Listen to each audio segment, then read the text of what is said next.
Alam mo, Maricor, hindi kita masisisi kung bakit naghahanap ng iba si Rafi. Tingnan mo ang sarili mo. Puro trabaho, puro pera. Wala ka ng panahon para alagaan ang sarili mo, pabayaan pa ang asawa mo. Ako, kahit papaano, alam kong pahalagahan ng isang lalaking tulad niya. Nanigas ang buong katawan ko sa kinatatay. Yuan ko. Ang mga salitang iyon, tila ba may humampas sa akin ng isang malaking alon habang nakatayo ako sa gitna ng mamahaling restaurant na inilaan ko, sana para sa ika-5 anibersaryo namin ni Rafi. Hindi ko maigalaw ang aking mga labi. Ang mga kamay ko ay nanginginig habang hawak ang mga litratong inilatag sa harapan ko ng babaeng nagpakilalang si Liza. Mga litrato ng aking asawa, ang lalaking pinakasalan ko sa harap ng Diyos at ng aming mga pamilya, nakasama ang ibang babae. Sa aming kama, sa aming tahanan, sa mismong silid na pinaghirapan kong itayo mula sa wala. Ano ito? Nanginginig ang boses ko, halos hindi ko makilala ang sarili kong tinig.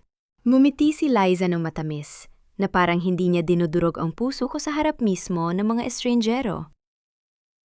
Siyempre, hindi mo pa alam 'di ba? Kami na ni Rafi, halos 1 taon na rin.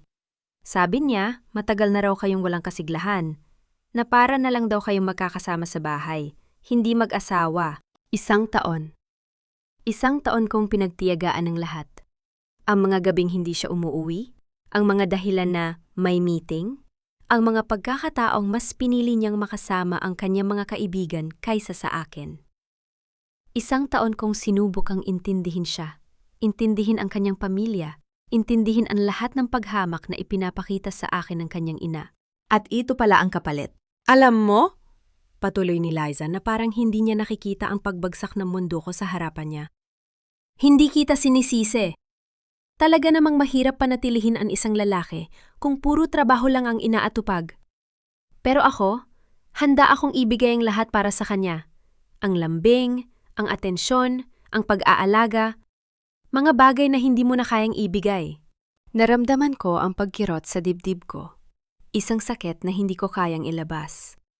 Hindi ako umiyak, hindi ko kaya. Ang mga luha ay tila nanigas sa aking mga mata na parang may pumipigil sa kanila na lumabas. Ang aking mga paa ay tila nakatanim sa sahig. Hindi ko maigalaw ang aking sarili. Lahat ng sakripisyo ko. Ang pagtatrabaho ko mula alas 5 ng umaga hanggang hating gabi. Ang pagpapaaral ko kay Rafi nung gusto niya mag-take ng MBA. Ang pagbibigay ko sa kanyang ina ng buwanang allowance kahit na alam kong hindi naman nila ito kailangan. Ginagawa ko lang para magkaroon kami ng magandang relasyon. Ang pagtitiis ko sa mga masasakit na salita ni Doña Consuelo tungkol sa aking pinagmulan, tungkol sa aking pagiging hamak dahil lumaki ako mahirap. Lahat ng yon. Para saan? Para sa isang lalaking hindi marunong makontento? Para sa isang lalaking hindi nakikita ang halaga ng babaeng kasama niya sa hirap at ginhawa? Nandyan ka na pala, Liza? Ang boses ni Rafi. Bumaling ako at nakita ko siyang papalapit. Nakangiti, na parang normal lang ang lahat, na parang hindi niya niloko ang kanyang asawa sa mismong araw ng kanilang anibersaryo. Rafi? Nanginginig ang boses ko. Ano ito? Sino itong babaeng ito? Tumingin siya kay Liza, tapos sa akin. At sa halip na magpaliwanag, sa halip na humingi ng tawad, numiti siya ng bahagya at sinabi, Siyempre, hindi ko na kayang itago pa. Oo, kami na ni Liza. At alam mo, hindi ko kasalanan kung bakit ako naghahanap ng iba. Para akong sinampal. Hindi ko alam kung ano ang mas masakit. Ang katotohanang niloko niya ako, o ang mga salitang lumabas sa kanyang bibig. Anong ibig mong sabihin? Nauutal kong tanong. Huminga siya ng malalim na parang ako pa ang nag-abala sa kanya. Maricor, tingnan mo ang sarili mo. Masyado kang abala sa trabaho. Wala ka ng panahon sa akin. Hindi ka na rin naman, alam mo, hindi ka na babae para sa akin. Hindi mo na ako kayang pasayahin. Si Liza, naintindihan niya ako. Alam niya kung paano alagaan ng isang lalaki. Ang mga salitang iyon. Hindi ka na babae. Parang dinurog ang pagkatao ko sa mga salitang iyon. Hindi ko alam kung paano ako nakakatayo pa rin. Kung paano hindi ako bumagsak sa sahig. Rafi, Paano mo nagagawa ito? Sa araw ng ating anibersaryo? Pagkatapos ng lahat ng ginawa ko para sa'yo. Anong ginawa mo para sa akin? Tumawa siya ng mapait. Perang-pera lang ang alam mo? Akala mo sapat na yon? Akala mo ang pagbibigay mo ng mamahaling regalo at pagbabayad ng mga bayarin ay sapat na para maging masaya ako? Sapat na? Rafi, ako ang nagpaaral sa'yo. Ako ang nagbibigay sa'yo ng allowance. Ako ang sumusuporta sa lahat ng luho mo. At akala mo, iyon ang gusto ko? Gusto ko ng asawang may panahon sa akin. Gusto ko ng babaeng marunong mag-alaga. Hindi iyong parang negosyo lang ang pakikitungo sa akin. Hindi ko alam kung paano ako nakakapit pa sa aking sarili. Ang bawat salita niya ay parang punyal na tumutusok sa aking puso. At sa sandaling iyon, narinig ko ang isang pamilyar na boses. Anong mangyayari dito? Si Doña Consuelo, ang kanyang ina. Papalapit siya sa aming mesa, nakasuot ng kanyang mamahaling damit. Mukhang reyna na parating sa kanyang kaharian. Ah, inay, bati ni Rafi. Dumating ka na pala. Siya nga pala, ito si Liza. Tiningnan ni Doña Consuelo si Liza. Tapos ako. At sa halip na magalit sa kanyang anak, sa halip na pagsabihan siya sa kanyang ginawa, lumingon siya sa akin na may ngiting puno ng paghamak. Ah, si Maricor. Siyempre, ikaw ang magiging dahilan ng lahat ng ito. Anong ibig ninyong sabihin, Donya? Hindi ko napipila na pagtawag sa kanya ng Donya sa halip na inay. Dahil sa sandaling yon, nawala ang lahat ng respeto ko sa kanya. Kung hindi ka sana masyadong abala sa pagtatrabaho, hindi ka sana iiwan ng anak ko. Kung hindi ka sana marunong kumita ng pera, hindi mo sana siya napabayaan. Ang anak ko, si Rafi, ay sanay sa pagmamahal at pag-aalaga. Hindi sa babaeng parang lalaki ang ugali, puro pera at negosyo lang ang iniisip. Pero, niloko niya ako. Sa araw ng aming anibersaryo. At anong inaasahan mo? Matigas na sabi ni Doña Consuelo. Na magtitiis ang anak ko sa isang babaeng, walang modo, walang breeding? Tandaan mo, Maricor, tinanggap ka namin sa kabila ng iyong mababang pinagmulan. Utang na loob mo sa aming pamilya ang lahat ng meron ka ngayon. Kung hindi dahil sa anak ko, hindi ka makakaangat sa buhay. Utang na loob? Tinanggap nila ako? Hindi ko alam kung paano ko napigilan ang sarili kong sumigaw sa harap ng lahat. Ang mga taong ito, ang lalaking pinakasalan ko, ang babaeng itinuring kong pangalawang ina, ay sinisisi ako sa pagtataksil ng kanilang anak. Ako ang nagpatayo ng aming bahay. Nanginginig kong sabi. Ako ang nagpapatakbo ng negosyo. Ako ang nagbibigay ng lahat ng kailangan ninyo. At ito ang isusukli ninyo sa akin? Ang pera mo pa rin yon, sabi ni Doña Consuelo.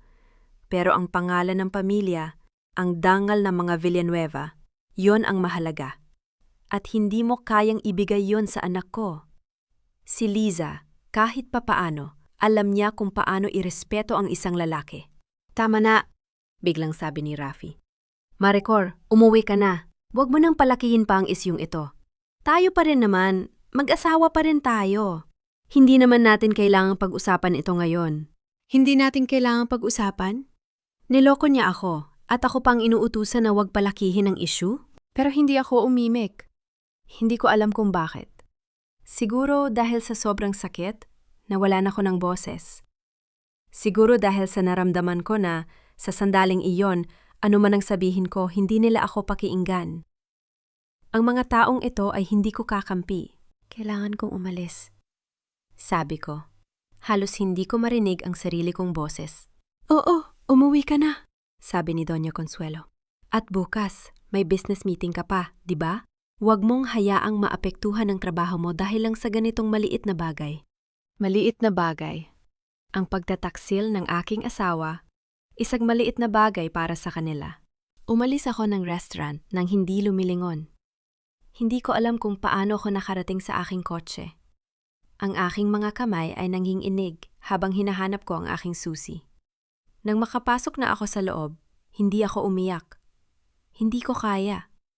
Ang sakit ay sobrang lalim na tila ba natuyo ang lahat ng luha sa aking katawan. Habang nagmamaneho ako pauwi, nag-vibrate ang aking telepono. Si Rafi. Mahal, sorry ha, hindi ko sinasadya ang nangyari. Mahal pa rin kita. Babawi ako sa'yo, promise. Hindi ko sinasadya.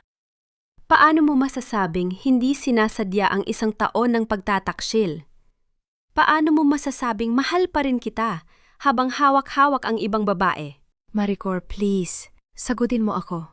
Alam kong galit ka, pero hindi mo kailangang mag-alala. Hindi naman kita iiwan. Ikaw pa rin ang asawa ko.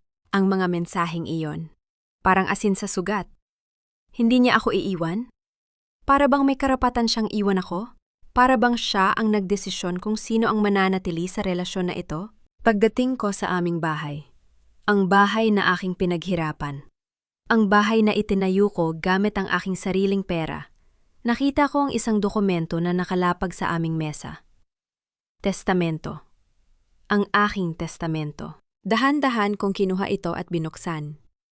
At doon ko nakita ang lahat ng aking ari-arian, ang aking kumpanya, ang aking mga ari-arian, ang aking lahat ay inilipat na sa pangalan ni Rafi at Doña Consuelo. Kapag ako ay namatay, ang lahat ng aking ari-arian ay mapupunta kay Rafael Villanueva at Doña Consuelo Villanueva. Hindi ako namatay. Buhay na buhay ako. At ang mga taong ito, ang aking asawa, ang aking biyenan, ay nagplano na ng aking pagbagsak. Hindi lang ang pagtataksil, hindi lang ang mga masasakit na salita. Gusto rin nilang kunin ang lahat ng aking pinaghirapan. Ang aking mga kamay ay nanginginig habang hawak ang testamento. Ang bawat linya ay parang kumpirmasyon ng lahat ng aking pinaghihinalaan. Ang mga taong ito ay hindi ko kaibigan. Ang mga taong ito ay aking mga kaaway. At sa sandaling iyon, sa halip na umiyak, sa halip na bumagsak, naramdaman ko ang isang bagay na nagbago sa loob ko. Ang sakit ay napalitan ng isang malamig na determinasyon. Ang pagkalito ay napalitan ng isang malinaw na layunin. Kinuha ko ang aking telepono at tinawagan ng aking abogado. Hello? Maricor? Boses ni Ate Dennis Ramirez. Bakit ka tumatawag ng ganitong oras? May problema ba? Dennis? Sabi ko. At ang aking boses ay malamig at matatag. Hindi ko ito nakilala. Ngunit alam kong ito ang boses ng isang babaeng hindi na magpapatalo. Simulan na natin ang plano. Hindi na ako ang babaeng iiyak sa sulok. Ngayon, sila naman ang magdudusa. Alam mo ba, Maricor, na ang biyenan mo ay may kinalaman sa pagkamatay ng ama mo? Nanigas ako. Ang boses sa kabilang linya ay malamig. Walang emosyon. Parang nagbabasa lang ng balita. Hindi ako makaimik. Ang mundo ay parang huminto sa pag-ikot sa sandaling iyon. Hello? Narinig mo ba ako? Nagmamadaling sabi ng boses. Sino ka? Nanginginig kong tanong. Sino ito? Ngunit bago pa ako makarinig ng sagot, may narinig akong click. At pagkatapos, patay na ang linya. Tinitigan ko ang aking telepono na parang may buhay ito na maaaring sumagot sa akin. Ang aking mga kamay ay nanginginig habang hawak ko ito. Ang mga salitang yon, may kinalaman sa pagkamatay ng ama mo, ay paulit-ulit na umiikot sa aking isipan. 3 taon na ang makalipas mula nang mamatay ang aking ama. Ayon sa mga doktor, atak sa puso. Natural na dahilan. Ngunit ngayon ang tawag na ito, ang mga salitang ito, bakit may magsasabi ng ganoon? Bakit na yon? Maricor? Ayos ka lang ba? Napalingon ako kay Ate Dennis na nakaupo sa harapan ko sa isang tahimik na cafe sa labas ng bayan. Ang kanyang mukha ay puno ng pag-aalala. Oo, sabi ko. Inilapag ang telepono sa mesa. Pasensya na, may tumawag lang, maling numero siguro. Ngunit alam kong hindi ito maling numero. Ang boses na iyon ay sinadya. Ang mga salitang iyon ay sinadya. At ang oras ng tawag, ilang araw lamang pagkatapos kong matuklasan ang pagtataksil ni Rafi at ang testamento na naglilipat ng aking ari-arian, ay hindi maaaring nagkataon lamang. Hindi ka mukhang ayos, sabi ni Dennis. Hindi ako inaalisan ng tingin. Sabihin mo sa akin kung ano ang nangyari. Napabuntong hininga ako. Mamaya na. Una, sabihin mo sa akin ang nahanap mo. Dennis ay tahimik na naglabas ng isang folder mula sa kanyang bag. Ang kanyang muka ay seryoso habang inilalapag ito sa mesa. Maricor, Ang testamento na iyon. Ang testamento na naglilipat ng iyong ari-arian kay Rafi at Doña Consuelo. Hindi ito basta-basta ginawa. Anong ibig mong sabihin? Binuksan niya ang folder at inilabas ang ilang dokumento. Ang pirma mo sa testamento na iyon, hindi ito ang iyong pirma. Ano? Kinuha ko ang dokumento at tinitigan ito ng mabuti. Ang pirma na nakikita ko ay halos kamuha ng aking pirma, ngunit hindi ito eksakto. May maliit na pagkakaiba sa kurba ng letra, sa presyon ng panulat. May nakapirma para sa'yo. Patuloy ni Dennis. At hindi lang yon. Ang notaryo na nagnotaryo ng testamento na yon, siya ay isang matalik na kaibigan ng iyong biyenan. Si Ate Manuel Reyes. Kilala mo ba siya? Umiling ako. Hindi ko siya kilala. Ganun nga, siya ay isang retiradong abogado na halos hindi na nagpraktis. Ngunit nung araw na yon, bigla siyang lumabas upang inotaryo ang isang testamento na naglilipat ng milyon-milyong piso na ari-arian. Hindi ba yon kahina-hinala? Ang aking puso ay mabilis na tumibok. Ibig mong sabihin, ang testamento na iyon ay peke? Hindi lang peke, sabi ni Dennis. Ang kanyang boses ay mababa. Ito ay isang krimen. Ang pagpeke ng dokumento. Ang paggamit ng pekeng pirma, ang pagsasabwatan upang magnakaw ng ari-arian. Maricor, ang mga ito ay mga kasong maaaring makulong sina Rafi at Doña Consuelo. Umupo ako ng tuwid. Sinisikap na iproseso ang lahat ng ito. Ang aking asawa at ang aking biyenan ay hindi lamang nagplano na kunin ang aking ari-arian. Sila ay gumawa ng krimen upang gawin ito. Gaano kalalim ang plano na ito? Tanong ko. Ang aking boses ay halos pabulong. Mas malalim kaysa sa inaakala mo, sabi ni Dennis. Ngunit bago tayo magpatuloy, kailangan ko malaman ano ang gusto mong gawin. Tinitigan ko siya. Anong ibig mong sabihin? Ang testamento na ito ay maaaring magamit laban sa kanila. Ngunit kung gusto nating patunayan na ito ay peke, kailangan natin ng ebidensya. Kailangan nating patunayan na hindi ikaw ang pumirma. At kailangan nating hanapin ang taong pumirma para sa'yo. May ideya ka ba kung sino? Umiling si Dennis. Hindi pa. Ngunit may lead ako. Ang pirma na ito, may isang tao sa opisina ni Doña Consuelo na kilala sa paggawa ng mga dokumento. Siya ay dating empleyado ng isang kumpanya ng dokumento. Ang kanyang pangalan ay Nelia Santos. Si Nelia? May kirot na naramdaman ako sa aking dibdib. Ang sekretarya ng bahay ni Doña Consuelo? Kilala mo siya? Oo, siya ang tumutulong sa mga dokumento ng pamilya. Siya ay tahimik, masipag. Hindi ko akalain na kaya niyang gumawa ng ganito. Ang mga tahimik na tao ay madalas na may pinakamalalim na sikreto, sabi ni Dennis. Ngunit hindi natin siya maaaring lapitan ng direkta. Kung malaman ni Doña Consuelo na nag-iimbestiga tayo, itatago nila ang lahat ng ebidensya. Kaya ano ang gagawin natin? Ngumiti si Dennis. Isang malamig, kalkulado na ngiti. Maglalaro tayo ng mahabang laro. Ngunit una, kailangan nating tiyakin na meron tayong mga mata at tainga sa lahat ng dako. Makalipas ang 2 araw, nakatayo ako sa aking opisina. Tinitignan ang mga kahon ng mga gamit na dinala ng isang technician. Ang kanyang pangalan ay Miguel, isang kaibigan ni Dennis na dalubhasa sa security systems. Maricor, sabi niya, inilalabas ang isang maliit na camera mula sa kahon. Ang mga camera na ito ay hindi nakikita ng mata. Maaari silang itago sa mga frame ng larawan, sa mga orasan, kahit sa mga saksakan ng kuryente. Ang footage ay direktang ipapadala sa iyong telpono at sa secure na server. Gaano kalinaw ang footage? Tanong ko. Napakalinaw. Kahit sa dilim, makikita ang mga mukha. At may audio recording din. Tumango ako. Sige, simulan natin sa bahay. Gusto kong malaman kung ano ang nangyayari sa aking sariling tahanan. Ngunit sa loob ko, alam kong hindi lang ito tungkol sa pagsubaybay. Ito ay tungkol sa pagprotekta sa aking sarili. Ito ay tungkol sa pagtiyak na hindi na ako magiging bulag muli. Pagdating namin sa aming bahay, ang bahay na aking pinaghirapan. Ang bahay na itinayo ko gamit ang aking sariling pera, Nakita ko ang mga sasakyan ni Rafi at Liza sa driveway. Nandyan sila. Sabi ko, ang aking boses ay malamig. Nais mo bang bumalik na lang tayo? Tanong ni Miss Yarkat. Umiling ako. Hindi, itutuloy natin. Sila ang nasa aking bahay, hindi ako ang nasa kanila. Gagawin natin ang ating trabaho. Pumasok kami sa pamamagitan ng side door, ang pintuan na ginagamit ng mga katulong, upang hindi makita ni Rafi. Dinala ko si Miguel sa aking opisina sa ikalawang palapag, kung saan nagsimula siyang mag-install ng mga camera. May isa pa akong itatanong, ma'am? Sabi ni Miguel habang inaayos ang isang camera sa likod ng isang libro sa aking bookshelf. Saan mo gustong ilagay ang camera sa sala?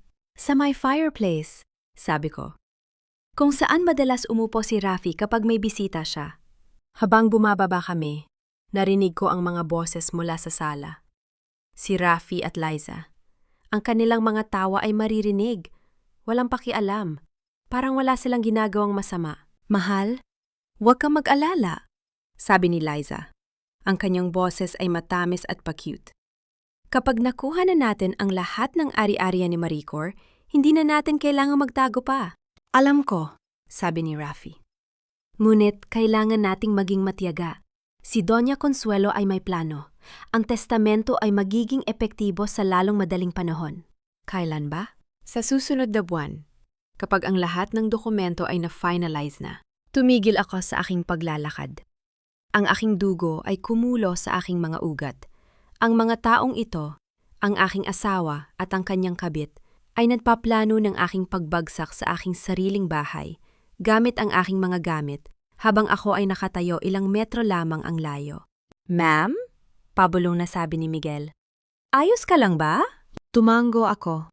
Pinipilit ang aking sarili na huminga ng malalim. Ituloy mo lang ang iyong trabaho. Huwag mo silang pansinin. Ngunit sa aking isipan, ang mga salita ni Rafi ay paulit-ulit na umiikot.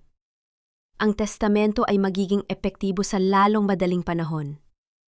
Hindi siya naghihinala. Hindi niya alam na alam ko na. At yon ang aking kalamangan. Makalipas ang isang linggo, nakaupo ako sa aking opisina sa construction firm. Tinitignan ang mga financial documents na dinala ni Dennis. Ang kanyang mukha ay mas seryoso kaysa dati. Maricor, may nahanap ako, sabi niya.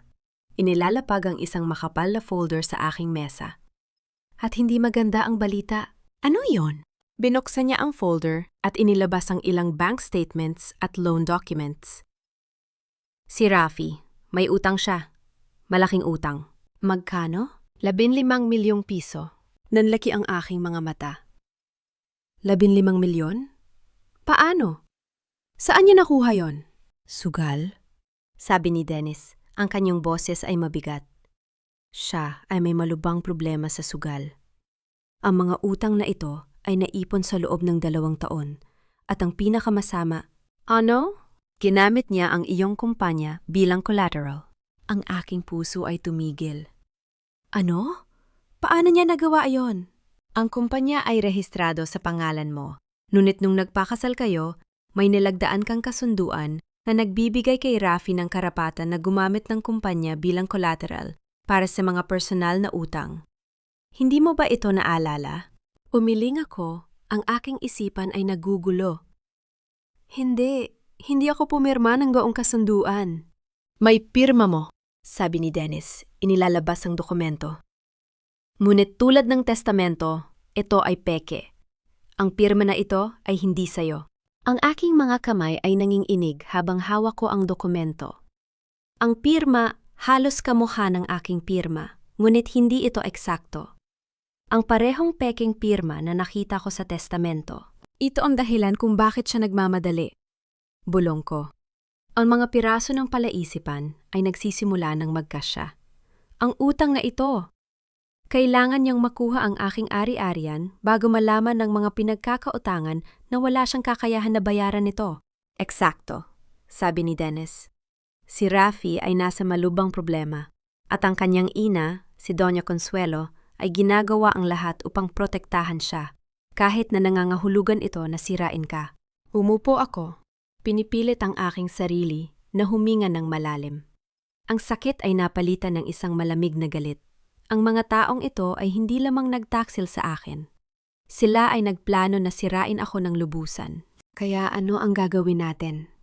Tanong ko. Ang aking boses ay matatag. Kailangan nating kumilos ng mabilis, sabi ni Dennis.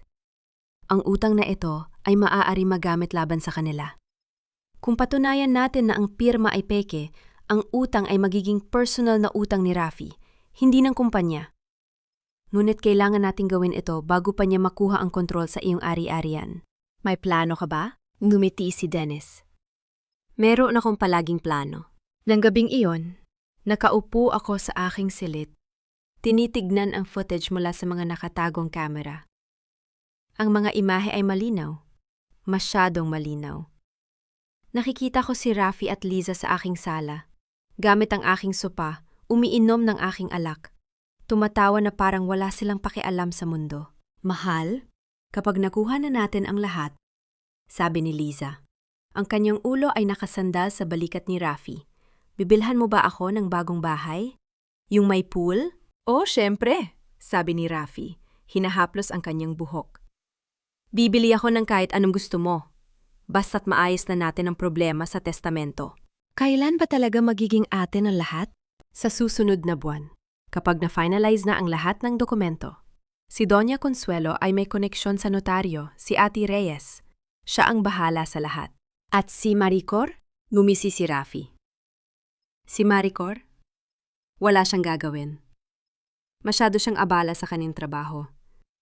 Hindi niya alam kung anong nangyayari sa kanyang sariling bahay. Tumawa si Liza. Ang tanga niya. Ang aking mga kamay ay kumuyom.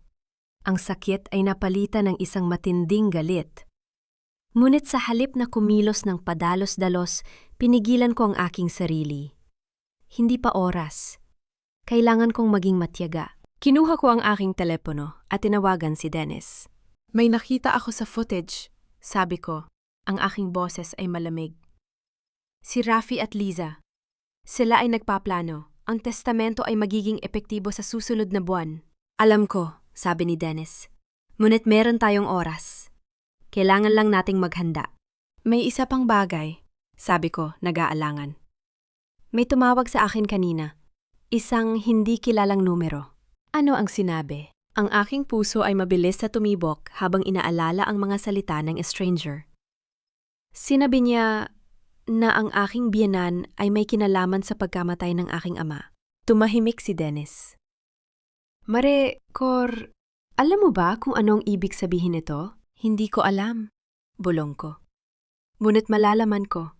Kailangan kong malaman. Tinitigan ko ang footage sa aking telepo. Ang mga imahe ni Rafi at Liza ay nakatitig sa akin. Ang kanilang mga mukha ay puno ng kasakiman at pagmamalaki. Ngunit sa sandaling yon, hindi ko sila nakita bilang mga kaaway. Nakita ko sila bilang mga biktima ng kanilang sariling kasakiman. At alam kong, sa lalong madaling panahon sila ang magdurusa. Simulan na natin ang susunod na hakbang. Sabi ko kay Dennis. Ang aking boses ay puno ng determinasyon. Hindi na ako maghihintay pa. Alam mo ba, Maricor, na ang tatay mo ay hindi namatay sa aksidente? Pinagbayaran ko ang mga lalaking nagtulak sa kanya mula sa construction site na yon. Kasi alam niya ang totoo, na hindi kayo kabilang sa mundo namin, at hindi ko papayagang sirain ng isang hamak na gaya niya ang pangalan ng Villanueva. Nanlamig ang buong katawan ko. Parang may nagbuhos ng ice water sa mga ugat ko. Hindi ako makagalaw, hindi ako makahinga. Ang mga salita ni Doña Consuelo ay umalingaw-ngaw sa aking pandinig paulit-ulit, parang martilyo na pumapalo sa dibdib ko.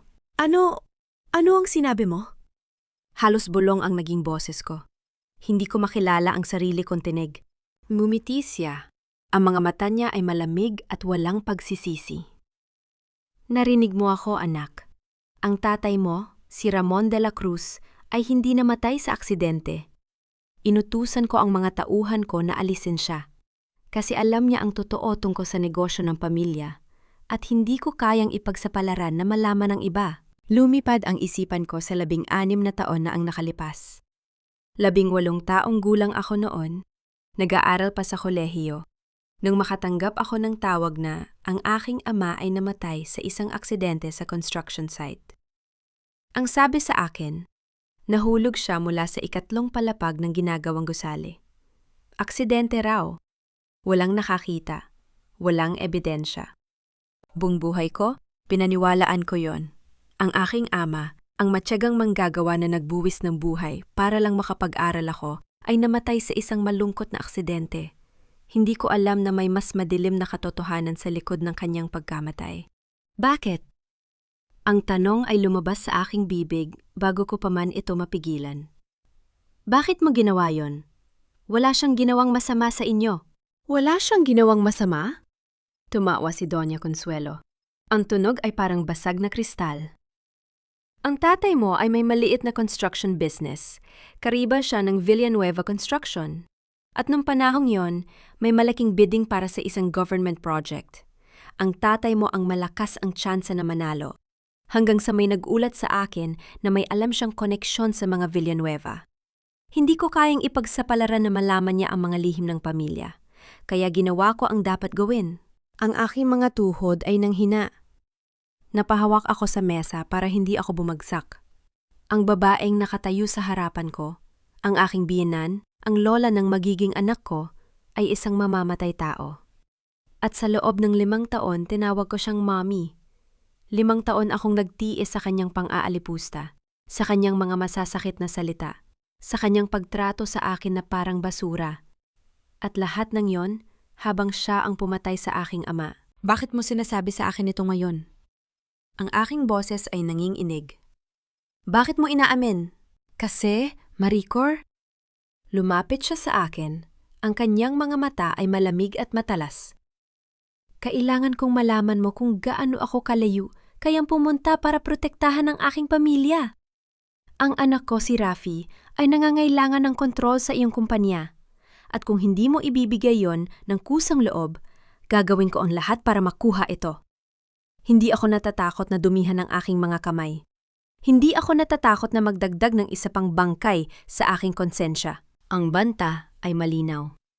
Hindi ito nakatago sa pagitan ng mga linya. Ito ay direkta, hayagan at nakamamatay. Umalis ka sa bahay ko. Sabi ko, ang aking boses ay pilit na matatag. Umalis ka ngayon, bago pa ako tumawag ng pulis. Tumawa siya. Pulis? Para saan? Wala kang ebidensya. At kahit meron ka, sino ang maniniwala sa isang hamak na tulad mo laban sa isang Villanueva? Tandaan mo yan, Maricor. Tandaan mo na ang pamilya Villanueva ay may mga lihim na handa kaming ipagtanggol hanggang kamatayan. Lumingon siya at lumabas ng bahay. Ang kanyang mga takong ay umaalingaw-ngaw sa sahig na parang mga kampana ng libing. Hindi ako makagalaw. Nakatayo ako doon, nakapako sa lugar. Ang mga salita niya ay paulit-ulit na umiikot sa aking isipan. Ang aking ama. Ang aking ama ay pinatay. At ang babaeng nagpakasal sa akin sa kanyang anak, ang babaeng kumain sa aking hapag, ang babaeng tumawag sa akin ng hamak at basura sa loob ng 5 taon, siya ang pumatay sa kanya. Ang luha ay nagsimulang umagos sa aking mga pisingi. Hindi ko napigilan. Parang may bumukas na dam sa aking dibdib, at ang lahat ng sakit na itinago ko sa loob ng 16 na taon ay biglang lumabas. Ang aking ama.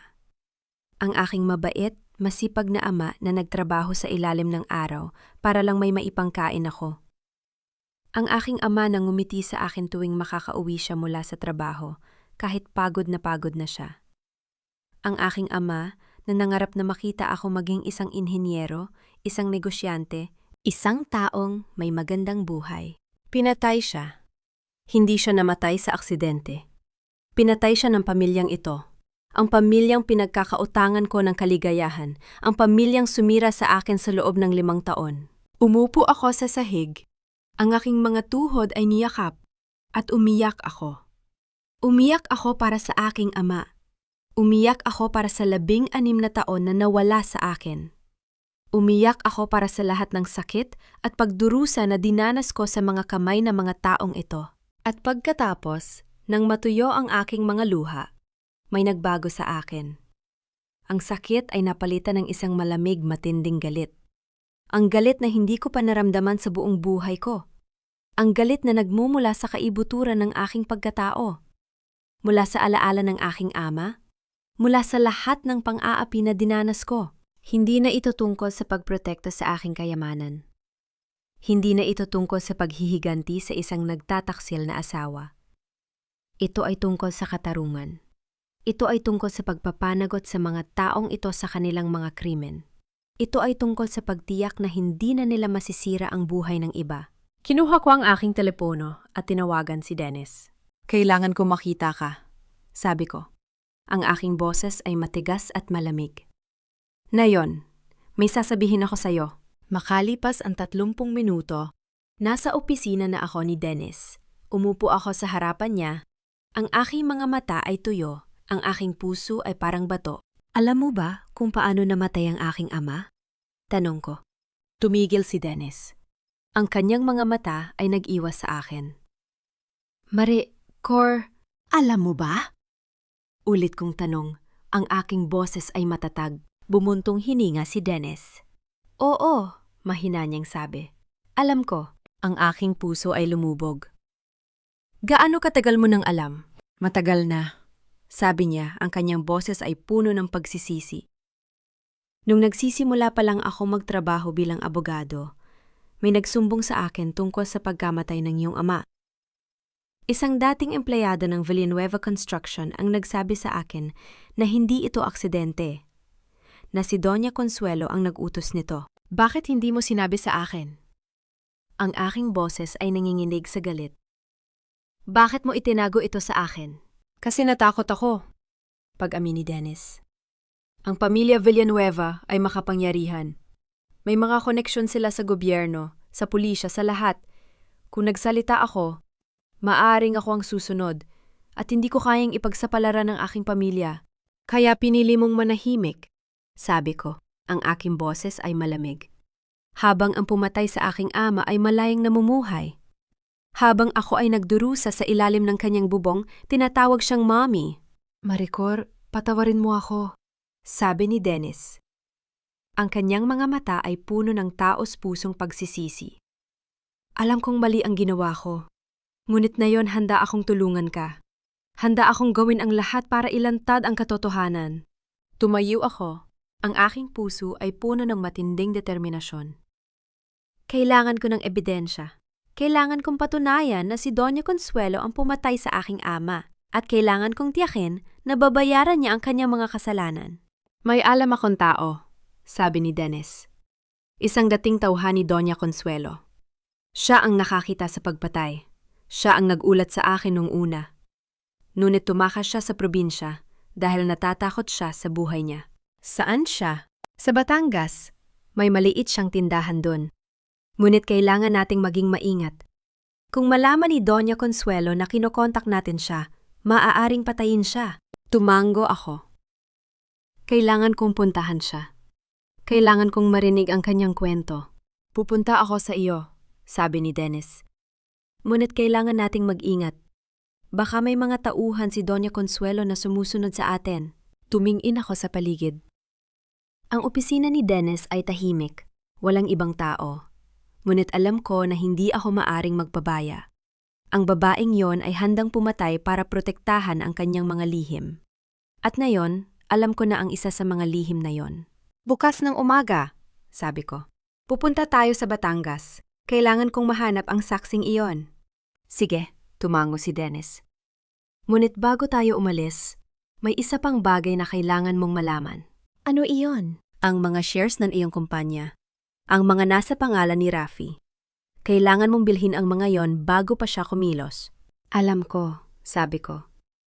Ngunit kailangan kong gawin ito nang hindi niya nalalaman. Kailangan kong gamitin ang mga ebidensya ng kanyang pagtataksil para pilitin siyang ibenta. May plano ka na ba? Ngumiti ako, isang malamig na ngiti na hindi umabot sa aking mga mata. Oo, at kailangan kong gawin no ngayon. Kinabukasan, maaga akong pumunta sa opisina. Dala ko ang mga ebidensya, ang mga video footage, ang mga litrato, ang mga mensahe. Umupo ako sa aking opisina, hinihintay si Rafi. Pagdating niya, nakangiti pa siya. Mahal? Bakit ang aga mo? May importante ka bang gagawin? Umupo ako sa aking upuan. Ang aking mga mata ay nakatitig sa kanya. Oo, Rafi. May importante akong gagawin. Kailangan kong bilhin ang iyong mga shares sa kumpanya. Natigilan siya. Ano? Bakit naman? Dahil kailangan ko ang buong kontrol sa kumpanya. Sabi ko, ang aking boses ay kalmado. At dahil may mga bagay akong alam tungkol sa'yo na maaaring makasira sa'yo, ano ang pinagsasabi mo? Ang kanyang boses ay naging defensive. Inilabas ko ang aking telepono at ipinakita sa kanya ang mga video footage. Ang mga imahe niya at ni Liza sa aking bahay, sa aking sopa, sa aking kama. Ang kanyang mga kamay ay nanginginig habang pinapanood niya. Saan mo nakuha yan?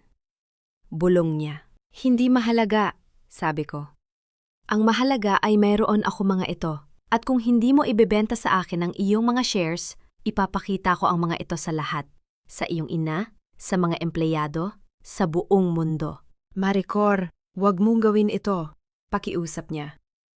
Maaari nating pag-usapan ito. Wala nang pag-uusapan. Sabi ko, ang aking boses ay matigas. Ibebenta mo ang iyong mga shares ngayon o haharapin mo ang mga kahihinatnan. Tumulo ang pawis sa kanyang no. Tumingin siya sa akin. Ang kanyang mga mata ay puno ng takot. At sa unang pagkakataon sa aming 5 taong pagsasama, nakita ko ang takot sa kanyang mga mata. Takot sa akin. Sige, bulong niya. Ibebenta ko ang aking mga shares. Ngumiti ako, isang malamig na ngiti. Mabuti, pumirma ka dito. Inilabas ko ang mga dokumento na inihanda ko na. Ang mga dokumento na nilagdaan ni Dennis. Ang mga dokumento na maglilipat ng lahat ng shares ni Rafi sa akin. Habang pinipirmahan niya ang mga ito, naramdaman ko ang isang kakaibang kasiyahan. Hindi ito ang kasiyahan ng tagumpay. Ito ang kasiyahan ng katarungan. Ang kasiyahan ng pag-alam na sa wakas, ako na ang may kontrol. Pagkatapos niyang pumirma, kinuha ko ang mga dokumento at tumayo. Maari ka nang umalis, sabi ko. Wala ka nang gagawin dito. Maricor? Pakiusap, sabi niya. Ang kanyang boses ay puno ng pagsusumamo. Patawarin mo ako. Alam kong mali ang ginawa ko, ngunit mahal kita. Tumawa ako, isang mapait na tawa. Mahal mo ako? Rafi, hindi mo ako minahal. Minahal mo ang aking pera. Minahal mo ang aking kumpanya. Minahal mo ang buhay na ibinigay ko sa'yo. Ngunit hindi mo ako minahal. Hindi totoo yan. Umalis ka na, sabi ko. Ang aking boses ay malamig. Bago pa ako magsisi at tawagan ng aking abogado para kanselahin ang kasunduan. Umalis siya. Ang kanyang ulo ay nakayuko. At habang pinapanood ko siyang lumabas ng pinto, naramdaman ko ang isang kakaibang kalayaan. Sa wakas, malaya na ako. Malaya mula sa kanya, malaya mula sa kanyang kasinungalingan, malaya mula sa kanyang pang-aapi. Ngunit ang kalayaan na ito ay may halong sakit. Ang sakit ng pagkawala ng aking ama. Ang sakit ng 5 taong nasayang. Ang sakit ng pag-alam na ang babaeng pinagkakautangan ko ng aking paghihirap ay isang mamamatay tao. Kinuha ko ang aking telepono at tinawagan si Dennis. Tapos na, sabi ko. Nabili ko na ang lahat ng shares ni Rafi. Magaling, sabi ni Dennis. Ngayon, handa ka na bang harapin si Doña Consuelo? Sabi ko, ang aking boses ay puno ng determinasyon. Ngunit bago yon, kailangan kong mahanap ang saksing yon. Kailangan kong patunayan na siya ang pumatay sa aking ama. Sige, punta tayo sa Batangas na yon. Tumango ako at tumayo. Ngunit bago ako makalabas ng opisina, nakita ko ang isang kotse na nakapark sa tapat ng gusale. Ang mga salamin nito ay madilim. Hindi ko makita ang mga tao sa loob, ngunit alam kong may nagmamasid sa akin. May sumusunod sa atin, sabi ko kay Dennis. Ang mga tauhan ni Doña Consuelo. Tumingin si Dennis sa labas. Sigurado ka? Oo. Nakita ko na ang kotse na iyon kahapon, malapit sa aking bahay. Sige, sabi ni Dennis. Ang kanyang boses ay seryoso. Kailangan nating maging maingat. Baka may alam na si Doña Consuelo sa ating mga plano. Hindi mahalaga, sabi ko. Kailangan kong ituloy ito. Kailangan kong malaman ang katotohanan. Sumakay kami sa kotse ni Dennis at umalis. Habang nagmamaneho kami, patuloy akong tumitingin sa salamin. Ang kotse ay sumusunod pa rin sa amin. Hindi natin sila maaalis, sabi ko. May plano ako, sabi ni Dennis. May kakilala akong lugar sa Batangas kung saan maaari tayong magtago. Isang ligtas na lugar. Dadalhin mo ako sa saksing iyon? Oo. Ngunit kailangan nating tiyakin na hindi tayo sinusundan. Nagpatuloy kami sa pagmamaneho, ang mga kalsada ay paikot-ikot. Ang mga puno at mga palayan ay dumadaan sa amin, at sa likod namin, ang kotse ay patuloy na sumusunod. Pagdating namin sa Batangas, pumasok kami sa isang maliit na bayan. Ang mga kalsada ay makitid, ang mga bahay ay magkakadikit. Huminto si Dennis sa harap ng isang maliit na tindahan. Dito, sabi niya. Dito nagtatrabaho ang saksing iyon. Bumaba kami ng kotse. Tumingin ako sa paligid. Ang tindahan ay maliit, puno ng mga dilatang pagkain at mga kagamitan. Sa likod ng counter, nakaupo ang isang matandang lalaki. Ang kanyang mukha ay puno ng mga kulubot. Manong, sabi ni Dennis, lumapit sa counter. Kailangan ko makipag-ag-usap sa iyo. Tumingala ang matandang lalaki. Ang kanyang mga mata ay nagulat. Dennis? Ikaw ba yan? Oo, Manong, ako ito. May kasama akong tao. Kailangan naming makipag-usap sa iyo tungkol sa isang bagay na importante. Ang matandang lalaki ay tumingin sa akin.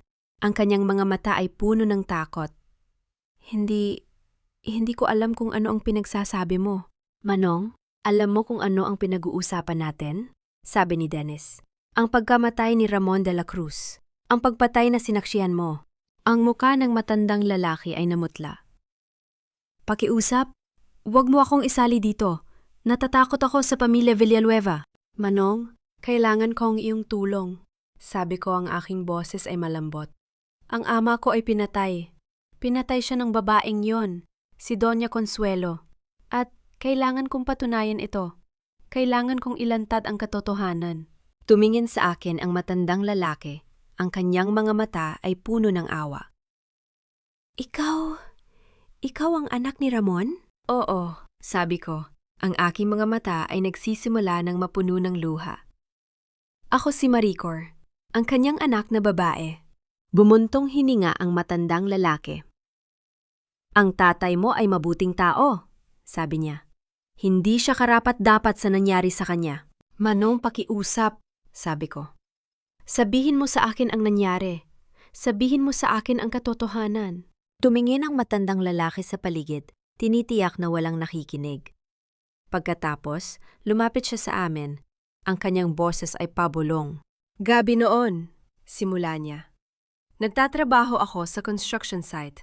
Nakita ko ang dalawang lalaki na lumapit sa tatay mo. Hindi ko sila kilala, ngunit alam kong hindi sila mga manggagawa. Nakasuot sila ng itim, may dala silang mga baril. Ano ang ginawa nila?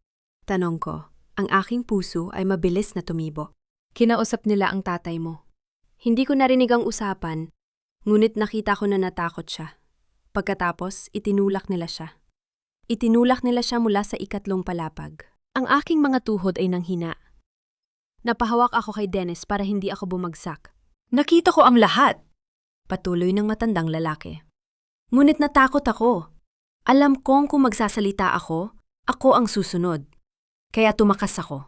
Tumakas ako dito sa Batangas at nagtago. May ebidensya ka ba? Tanong ko. Ang aking boses ay nanginginig. Mayroon ka bang anumang bagay na makakapapatunay na si Doña Consuelo ang nag-utos nito? Tumango ang matandang lalaki. Mayroon akong isang bagay. Isang dokumento.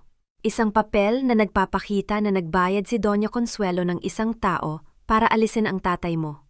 Nasaan yan? Tanong ko, ang aking puso ay tumitibok ng malakas. Mayroon akong kopya, sabi niya. Itinago ko ito sa loob ng 16 na taon. Hindi ko alam kung bakit itinago ko ito, ngunit ngayon, alam ko na. Para sa araw nga ito. Para sa iyo. Kumuha siya ng isang lumang dokumento mula sa isang kahon sa ilalim ng counter. Ang papel ay dilaw na, ang mga sulat ay kupas na.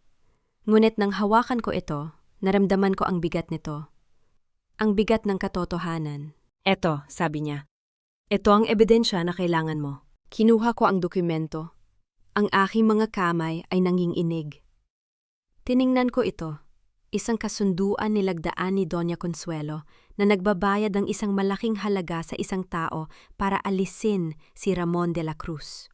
Maraming salamat, Manong. Bulong ko. Ang aking mga mata ay puno ng luha. Maraming salamat, pakiusap. Sabi ng matandang lalaki. Ang kanyang mga mata ay puno ng takot. Huwag mo sabihin kanino man na ako ang nagbigay nito sa iyo. Natatakot ako sa buhay ko. Huwag kang mag-alala, sabi ko. Protektahan kita. Tumingin ako kay Dennis. Kailangan nating umalis. Mayon. Tumango si Dennis. Sige, bumalik na tayo sa Maynala. Ngunit bago pa kami makalabas ng tindahan, narinig ko ang isang kotse na huminto sa labas. Tumingin ako sa bintana at nakita ko ang kotse na sumunod sa amin mula sa Maynila. Kailangan nating umalis, sabi ko. Ang aking boses ay puno ng pagkaalarma. Nayon, mabilis kaming sumakay sa kotse ni Dennis. Ngunit bago pa kami makalayo, nakita ko ang isang lalaki na bumaba mula sa kotse. Ang kanyang kamay ay nasa kanyang bayang, hawak ang isang bagay na metal, isang baril. Ang aking puso ay lumubog. Napagtanto ko. Si Doña Consuelo ay handang pumatay para protektahan ang kanyang mga lihim. At ngayon, alam ko na ang kanyang mga lihim.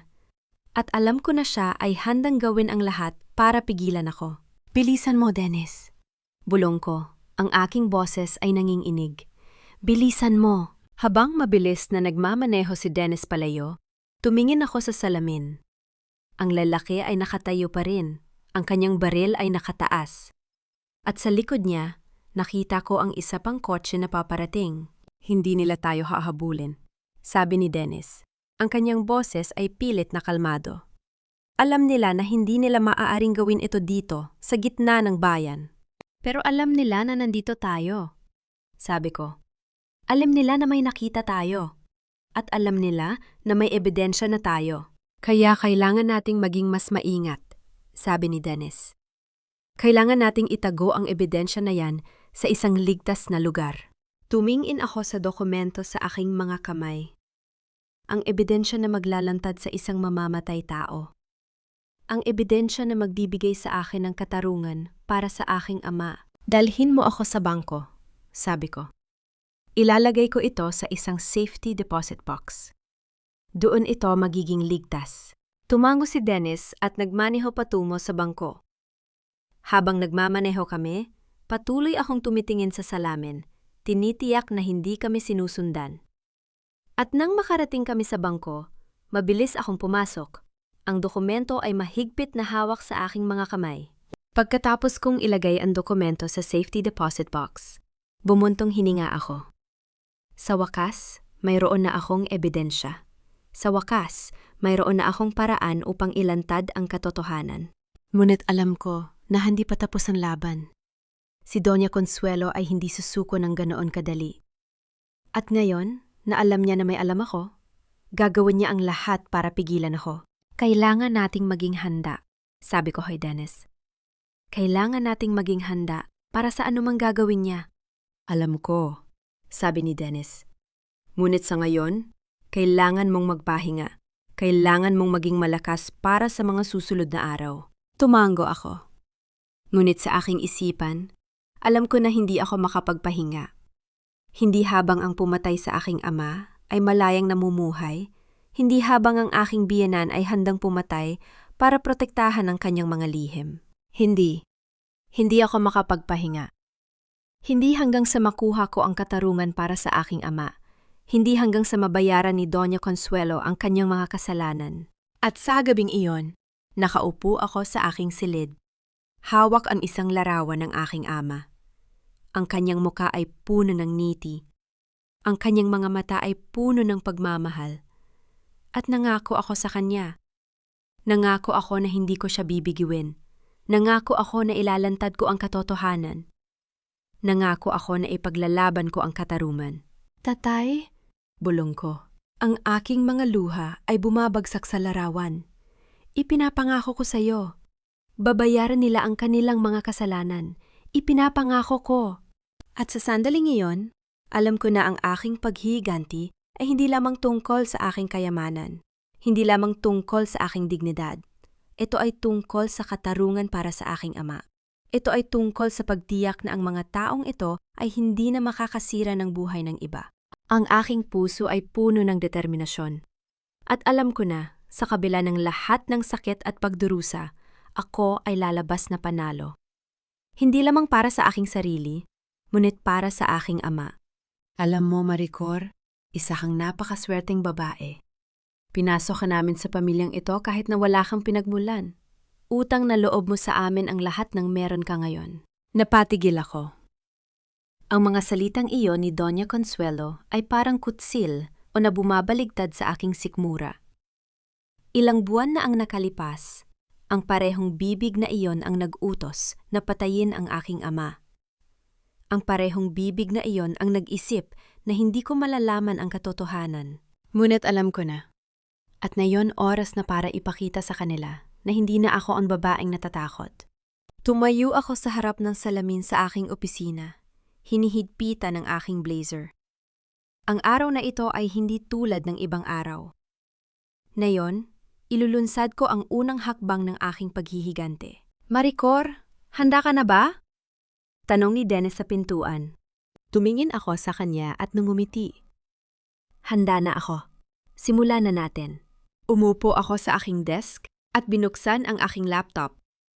Ang mga dokumento na aking tinipon sa loob ng ilang buwan, ang mga lihim na transaksyon ni Rafi, ang kanyang mga utang sa sugal, ang mga pekeng resibo, lahat ito ay nakaayos na. Bawat piraso ng ebidensya ay may kaukulang patunay. Bawat transaksyon ay may petsa at pangalan. Naipadala ko na ang lahat sa mga board members, sabi ni Dennis, hawak ang kanyang tablet. Ang chairman ng board ay tumawag kanina. Gusto niya makipagkita sa iyo ngayong hapon. Perpekto, sabi ko. Ibig sabihin, nakuha nila ang mensahe. Tiningnan ko on screen ang mga pangalan ng board members ng Villanueva Construction. Mga taong akala nila ay kakampi ni na Rafi at Doña Consuelo. Ngunit ang mga taong ito ay negosyante. At kapag nakita nila ang ebidensya ng mga illegal na transaksyon ni Rafi, hindi nila ipagsasapalaran ang kanilang reputasyon para sa isang lalaking walang ginagawa, kundi magsugal. Kailan darating si Rafi? Tanong ko. Base sa aking impormasyon, tinawagan na siya ng chairman. Papunta na siya dito, sabi ni Dennis. Tumango ako. Mabuti. Hintayin natin siya. Tumawag ang telepono sa aking desk. Nakita ko ang pangalan. Rafi. Hindi ko sinagot. Hahayaan ko siyang maghintay. Hahayaan ko siyang makaramdam ng kaunti sa kawalan ng kontrol na kanya nararamdaman. Makalipas ang 20 minuto, bumukas ang pinto ng aking opisina nang walang knock. Si Rafi. Ang kanyang mukha ay pula, ang kanyang mga mata ay puno ng galit. Anong ginawa mo? Sigaw niya. Sinara ang pinto ng malakas. Hindi ako kumibo. Tiningnan ko siya ng mahinahon, tulad ng isang ina na tumitingin sa isang batang nagtantrum. Anong ginawa ko, Rafi? Tanong ko. Ang aking boses ay kalmado. Alam mo kung ano? Sigaw niya, lumapit sa aking desk. Tinawagan ako ng chairman. Sinabi niya na may natanggap siyang mga dokumento. Mga dokumento tungkol sa aking mga transaksyon. Ang aking mga utang sa sugal. Ang aking ang iyong mga kasinungalingan, tapos ko. Ang iyong mga peking resibo. Ang iyong mga ninakaw na pondo. Tumigil siya. Ang kanyang bibig ay bumuka. Ngunit walang lumabas na salita. Oo, Rafi, sabi ko, dahan-dahang tumayo. Alam ko ang lahat. Alam ko ang lahat ng iyong ginawa sa likod ko. Ang mga transaksyon na itinago mo sa akin, ang mga utang na nilika mo gamit ang aking pangalan, ang mga kasinungalingan na sinabi mo sa akin sa loob ng 5 taon. Maricor, pakiusap, sabi niya. Ang kanyang boses ay biglang naging malambot. Kaya kong ipaliwanag ang lahat. Hindi ganon kadali ang mga bagay na yon. May mga pagkakataon na ano, putol ko. May mga pagkakataon na kailangan mong magnakaw sa aking kumpanya? May mga pagkakataon na kailangan mong magtago ng mga utang sa sugal? May mga pagkakataon na kailangan mong magsinungaling sa akin araw-araw? Maricor, mahal kita. Sabi niya. Sinusubukang hawakan ang aking kamay. Iniwas ko ang aking kamay. Huwag mong sabihin yan. Huwag mong bigyan ng kahulugan ang mga salitang yan. Pero, Rafi, pansamantalang tinanggal ka sa iyong posisyon bilang consultant. Sabi ko, ang aking boses ay matatag. Ang board ay nagpatawag ng emergency meeting ngayong hapon. At base sa ebidensya na aking ipinadala, hindi na kita makikita sa kumpanyang ito. ang kanyang mukha ay namutla. Hindi mo maaring gawin yan. Ako ang asawa mo. Ako ang may karapatan. May karapatan ka? Natawa ako.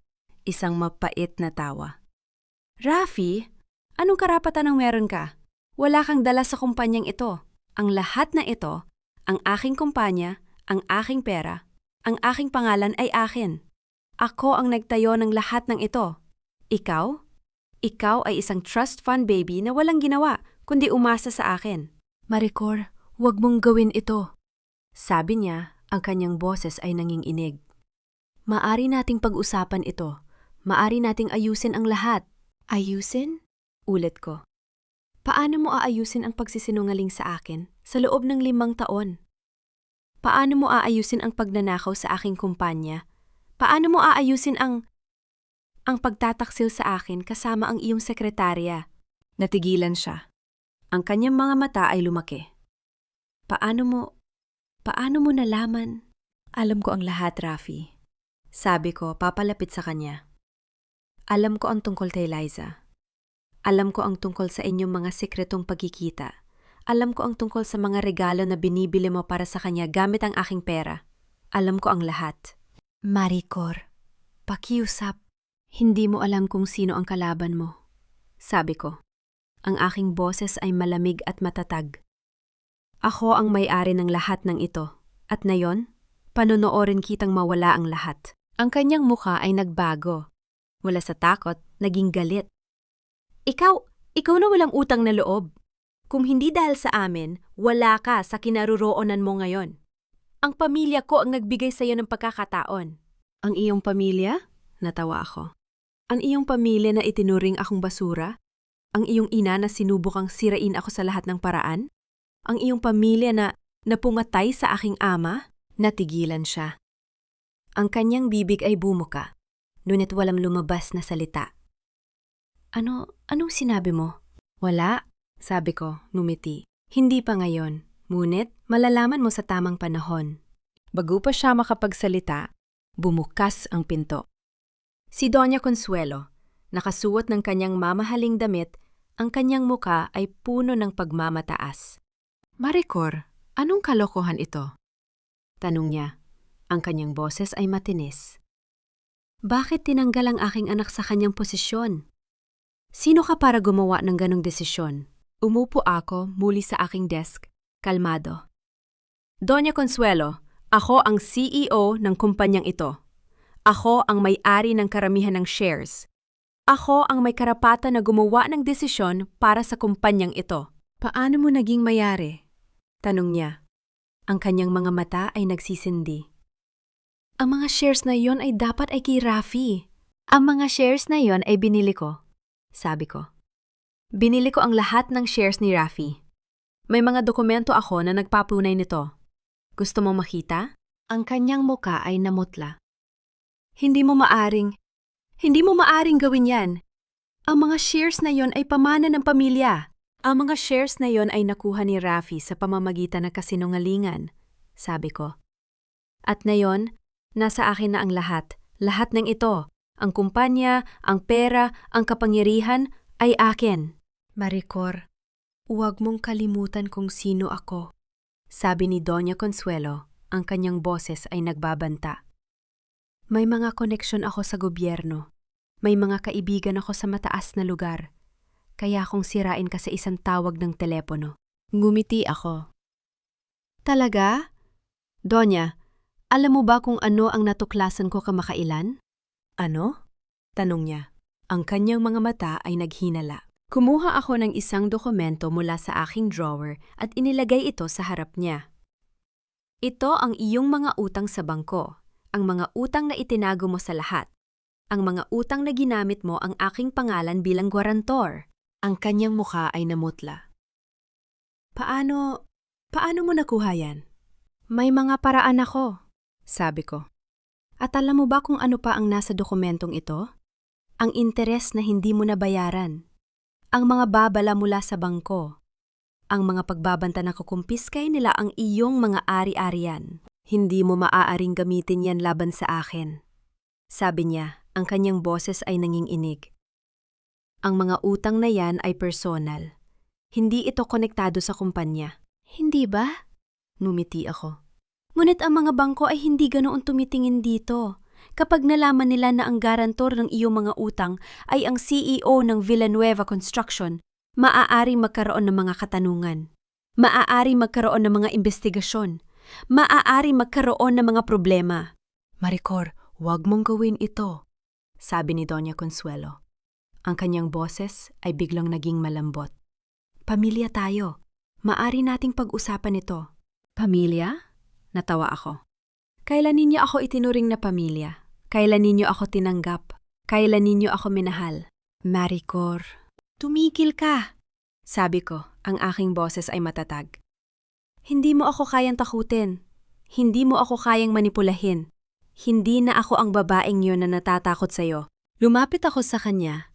Ang aking mga mata ay direktang nakatingin sa kanya. Kung hindi mo iiwan ang aking pamilya, sisirain ko ang iyong pangalan at alam kong hindi mo kayang mabuhay ng walang pangalan. Ang kanyang muka ay namutla. Ang kanyang mga kamay ay nanginginig. Sa unang pagkakataon, nakita ko ang takot sa kanyang mga mata. Ang takot ng isang taong nawawalan ng kontrol. Rafi, sabi niya, lumingon sa kanyang anak. Kailangan nating umalis. Nayon. Ngunit bago pa sila makalabas, sinabi ko, isang bagay pa, Donya. Tumigil siya, hindi lumingon. Ang iyong mga koneksyon sa gobyerno? Ang iyong mga kaibigan sa mataas na lugar? Numiti ako. Hindi sila makakatulong sa iyo. Hindi kapag ang ebidensya ay nasa aking mga kamay. Lumingon siya sa akin. Ang kanyang mga mata ay puno ng galit at takot. Hindi mo alam kung ano ang iyong ginagawa, Maricor. Hindi mo alam kung sino ang iyong kinakalaban. Hindi, sabi ko, ang aking boses ay kalmado. Hindi mo alam kung sino ang iyong kinakalaban. At malalaman mo sa tamang panahon. Umalis sila. Sinara ang pinto ng malakas. Ngunit hindi ako natakot. Sa halip, mumiti ako. Tatay, bulong ko. Nagsisimula na ang laban. Binaboy mo ang pangalan ng pamilya ko, Maricor. Kaya ngayon, ako naman ang maninira sa'yo. Hindi lang sa negosyo mo, pati na rin sa pagkatao mo. Narinig ko ang boses ni Doña Consuelo sa isang panayam sa telebisyon. Isang panayam na hindi ko alam na ni-record. Nakaupo ako sa opisina ko, hawak ang cellphone, pinapanood ang video na kumakalat na sa social media. Ang kanyang mukha ay puno ng pagkukunwaring awa habang sinasabi ang mga kasinungalingan tungkol sa akin. Ang manugang kong si Maricor, sabi niya. Ang boses ay nanginginig na parang umiiyak. Ay hindi ang babaeng nakikita ninyo sa mga magazine. Sa likod ng tagumpay niya, may tinatago siyang kadiliman. Inaabuso niya ang aking anak. Pinagkakaitan niya kami ng karapatan naming makita ang aming mga apo. At ang pinakamasama, ninakaw niya ang kumpanya ng aking anak gamit ang mga legal na butas. Naramdaman ko ang pag-init ng aking katawan. Ang mga kamay ko ay nanginginig habang hawak ang telepono. Hindi ako makapaniwala sa aking naririnig. Ang babaeng ito, ang babaeng nagbanta sa akin, ang babaeng may mga utang na ginamit ang pangalan ko, ay nagkakalat ng kasinungalingan tungkol sa akin sa buong bansa. Bumaba ang tingin ko sa screen. Libu-libong komento ang bumaha. May mga nagsasabing, kawawa naman si Doña Consuelo, at hindi ko alam na ganoon pala si Maricor, at kung totoo ito, dapat siyang kasuhan. Hindi ko napigilan ang pagtulo ng luha. Hindi dahil sa takot, kundi dahil sa sakit. 5 taon kong tiniis ang pang-aalipusta ng babaeng ito. 5 taon kong sinubukan na maging mabuting manugang. 5 taon kong pinakain ang pamilyang ito, pinag-aral ang mga pamangkin ni Rafi, binayaran ang mga utang ng pamilya. At ito ang naging kabayaran? Ang siraan ako sa harap ng buong mundo? Ma'am, narinig kong sabi ng aking sekretarya mula sa pintuan. Kailangan niyong makita ito. Tiningnan ko siya. Ang aking mga mata ay basa. Ano na naman? May mga empleyado na nagtatanong. Mahina niyang sabi. May ilang nag-email na humihingi ng paliwanag. May ilan na nag-file ng leave. Hindi nila alam kung ano ang paniniwalaan. Isinara ko ang aking mga mata. Ang sakit sa aking dibdib ay lumalaki. Hindi ito ang plano. Hindi ito ang inaasahan ko. Akala ko, kapag nailabas ko ang mga ebidensya laban kay Rafi, matatapos na ang laban. Ngunit mali ako. Ang pagbabanta ko kay Doña Consuelo ay hindi nagpatigil sa kanya.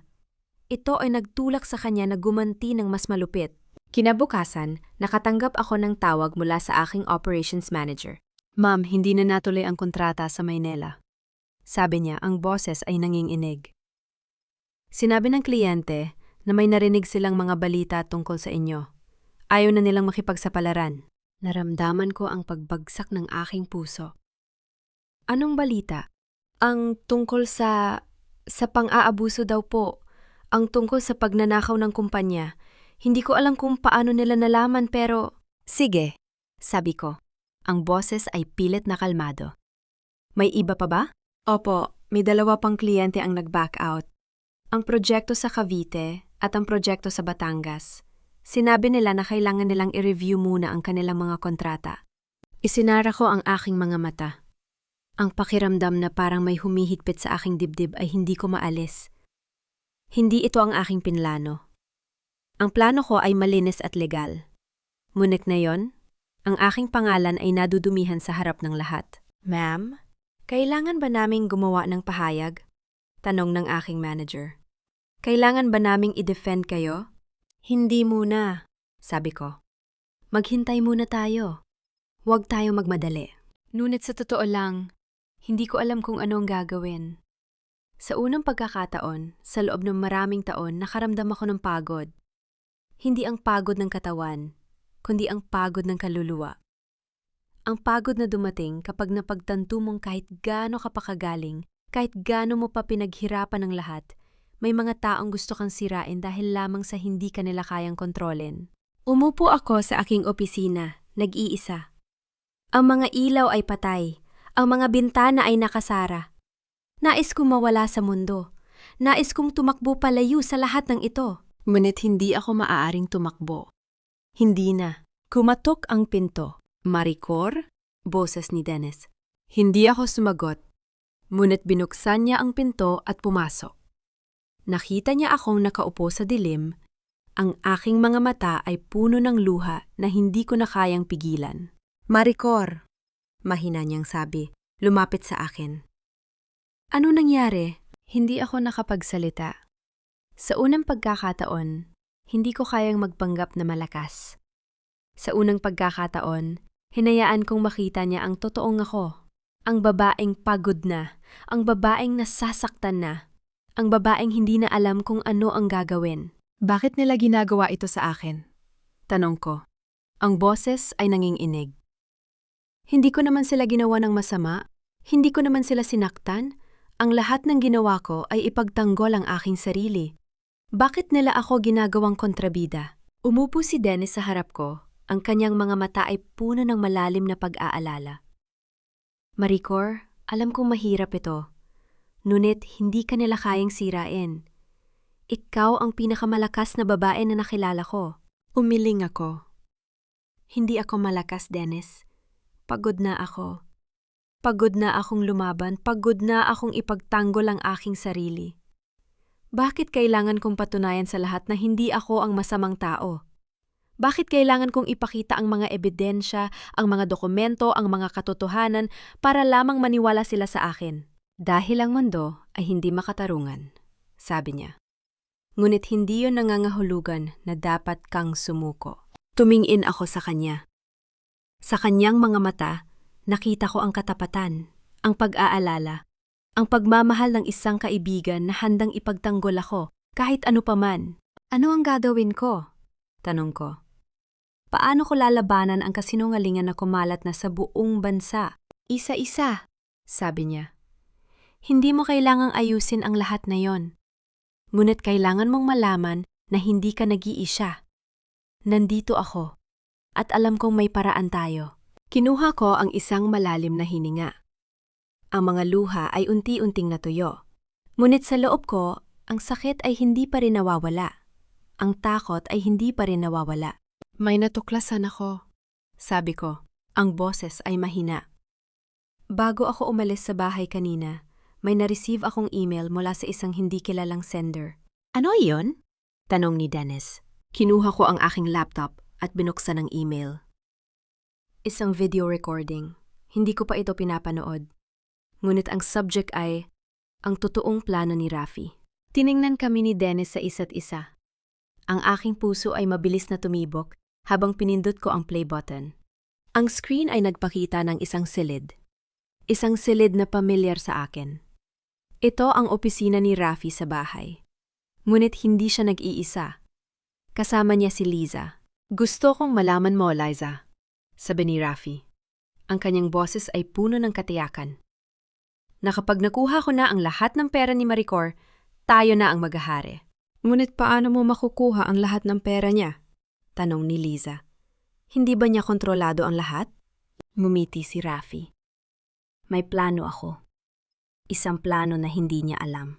Ano iyon? Lumapit si Rafi kay Liza. Ang kanyang boses ay bumaba sa isang bulong. May insurance policy si Maricor. Isang malaking insurance policy. Ako ang beneficiary. At, ngumiti siya ng malamig. Kapag may nangyari sa kanya, isang aksidente, isang sakit, isang hindi inaasahang pangyayari, lahat ng pera ay mapupunta sa akin. Naramdaman ko ang pagyelo ng aking katawan. Ang mga salita ni Rafi ay tumatak sa aking utak. Hindi siya nagbabalak lamang na agawin ang aking kumpanya. Hindi siya nagbabalak lamang na sirain ang aking pangalan. Gusto niya akong patayin. Ngunit paano? Tanong ni Liza. Hindi mo naman siya kayang saktan. Masyadong maingat siya. May mga paraan, sabi ni Rafi. May mga taong kayang gawin ang mga bagay na ito. Kailangan mo lamang malaman kung sino ang tatanungin at kailangan mo lamang ng tamang halaga ng pera. Rafi, natatakot ako, sabi ni Liza. Paano kung mahuli ka? Hindi ako mahuhuli, sabi niya. Hindi kapag ang lahat ay mukhang aksidente. Hindi kapag ang lahat ay mukhang natural. At kapag nangyari yon, ikaw at ako, tayo na ang magmamayari ng lahat. Ang video ay nagpatuloy, ngunit hindi ko na kayang panuurin pa. Pinatay ko ang laptop, ang aking mga kamay ay nanginginig ng sobra. Maricor, sabi ni Dennis. Ang kanyang boses ay seryoso. Kailangan nating dalhin ito sa pulisya. Umiling ako. Hindi pa.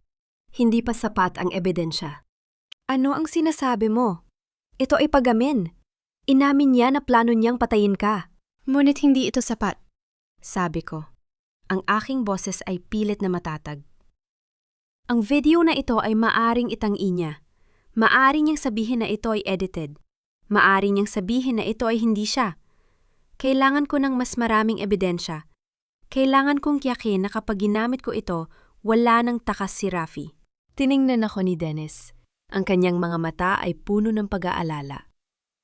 Maricor, hindi mo kayang gawin ito ng mag-isa.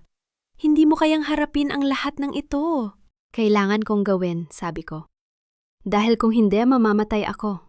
Ang aking mga salita ay nakabitin sa hangin. Ang takot sa aking puso ay unti-unting nagiging ibang bagay. Hindi ko alam kung anong tawag dito. Galit, takot, o determinasyon. Ngunit alam ko ang isang bagay. Hindi ko hahayaan na patayin nila ako. Hindi ko hahayaan na makuha nila ang lahat ng pinaghirapan ko. Dennis? Sabi ko. Ang aking boses ay unti-unting lumalakas. Kailangan kong magplano. Kailangan kong tapusin ang laban na ito. Paano? Tumingin ako sa kanya.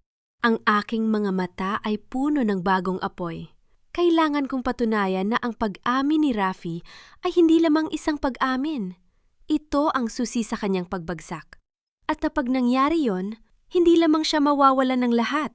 Makukulong siya. Ngunit paano? Mumiti ako, ang aking mga labi ay nanginginig. May plano ako. Isang plano na hindi nila alam. Isang plano na magpapatumba sa kanilang lahat. Hindi mo pa ako nakikita, Maricor. Babalik ako. Nakangiti ako habang nakatalikod si Rafi. Nakaposas ang mga kamay, hinihila ng mga pulis papalabas ng courtroom. Ang boses niya ay puno ng lason, puno ng pangako ng paghihiganti.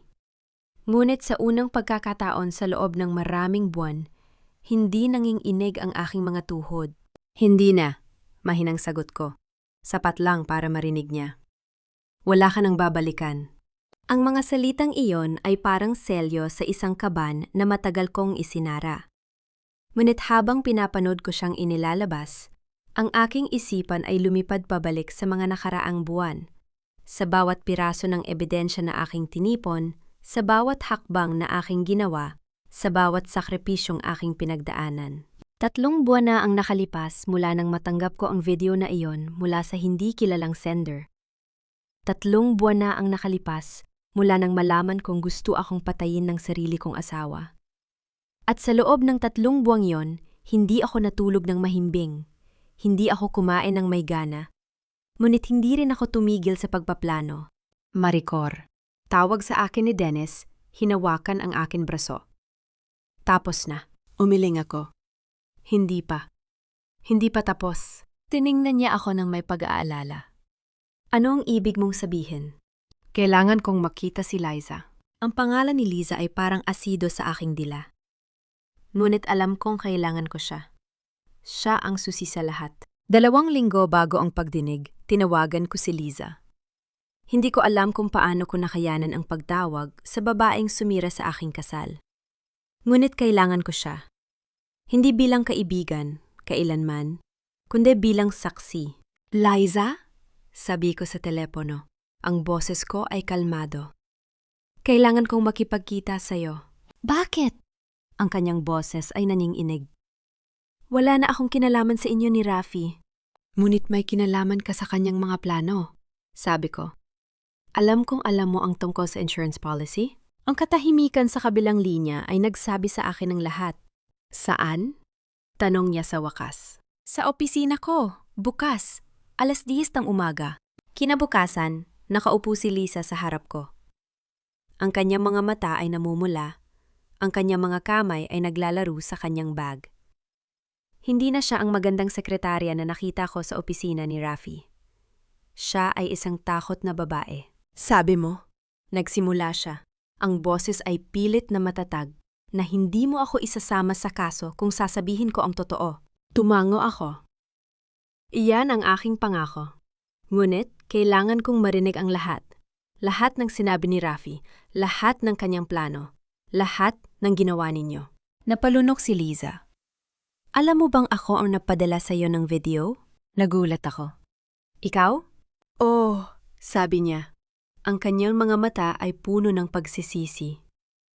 Nang malaman kong plano niyang patayin ka, hindi ko kayang manahimik. Oo, gusto ko si Rafi. Oo, akala ko mahal niya ako. Ngunit hindi ko alam na kaya niyang gawin yon.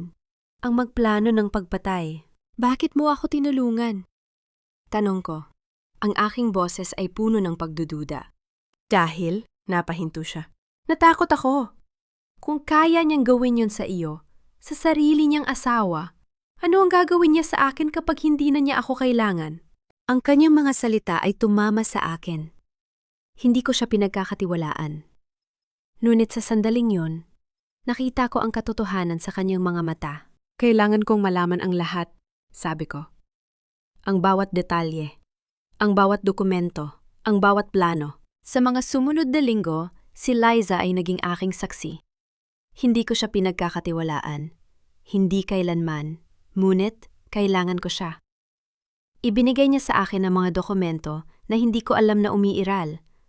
Ang mga bank statement ni Rafi, ang mga kontrata na kanyang pinirmahan, ang mga pagbabayad na kanyang ginawa sa mga taong dapat na mag-aaksidente sa akin. May isa pa, sabi ni Liza isang hapon. Ang kanyang boses ay puno ng pag-aalinlangan. Ang ina ni Rafi. Si Doña Consuelo. Sabi ko. Ang pangalan ay parang lason sa aking bibig.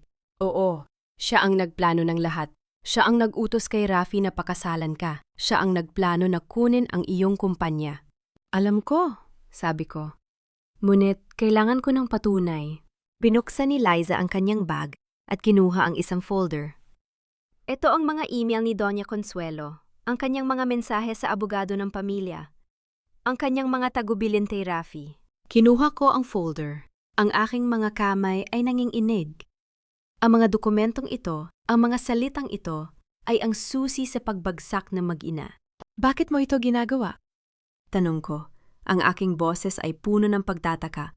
Dahil, sabi ni Liza, ang kanyang mga mata ay puno ng luha. Gusto kong magsimula muli.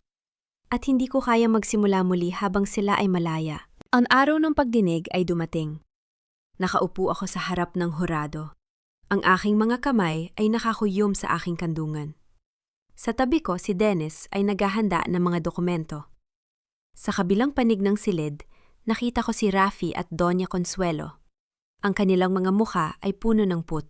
Ang nasasakdal, sabi ng hukom, ay inakusahan ng pandaraya, pagtatangka sa pagpatay at pagnanahaw ng ari-arian.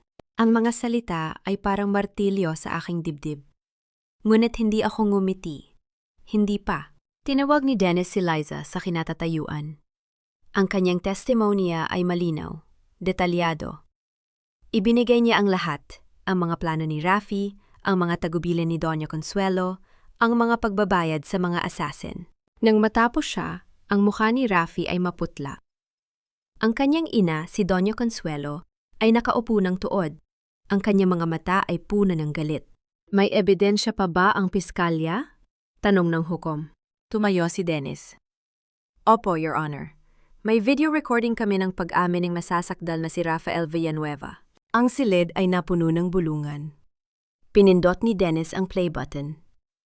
Ang screen ay nagpakita ng opisina ni Rafi, ang parehang video na natanggap ko mula sa hindi kilalang sender. May insurance policy si Maricor. Isang malaking insurance policy. Ako ang beneficiary. Ang mga salita ni Rafi ay tumunog sa buong courtroom. Nakita ko ang kanyang mukha na lalong namumutla. Ang kanyang mga mata ay naghahanap ng takas, ngunit wala siyang mahanap. At, patuloy ni Dennis, may mga dokumento kami na nagpapakita ng mga pagbabayad na ginawa ng nasasakdal sa mga taong nagpapanggap na aksidente ang pagpatay kay Maricor Villanueva. Ang hurado ay nagbulungan. Ang mukha ni Doña Consuelo ay nanikas. Ang nasasakdal, sabi ng hukom, ay napatunay ang nagkasala sa lahat ng mga paratang. Ang mga salita ay parang kulog sa aking tainga.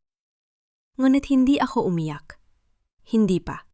Pagkatapos ng pagdinig, habang inilalabas si Rafi sa courtroom, lumingon siya sa akin.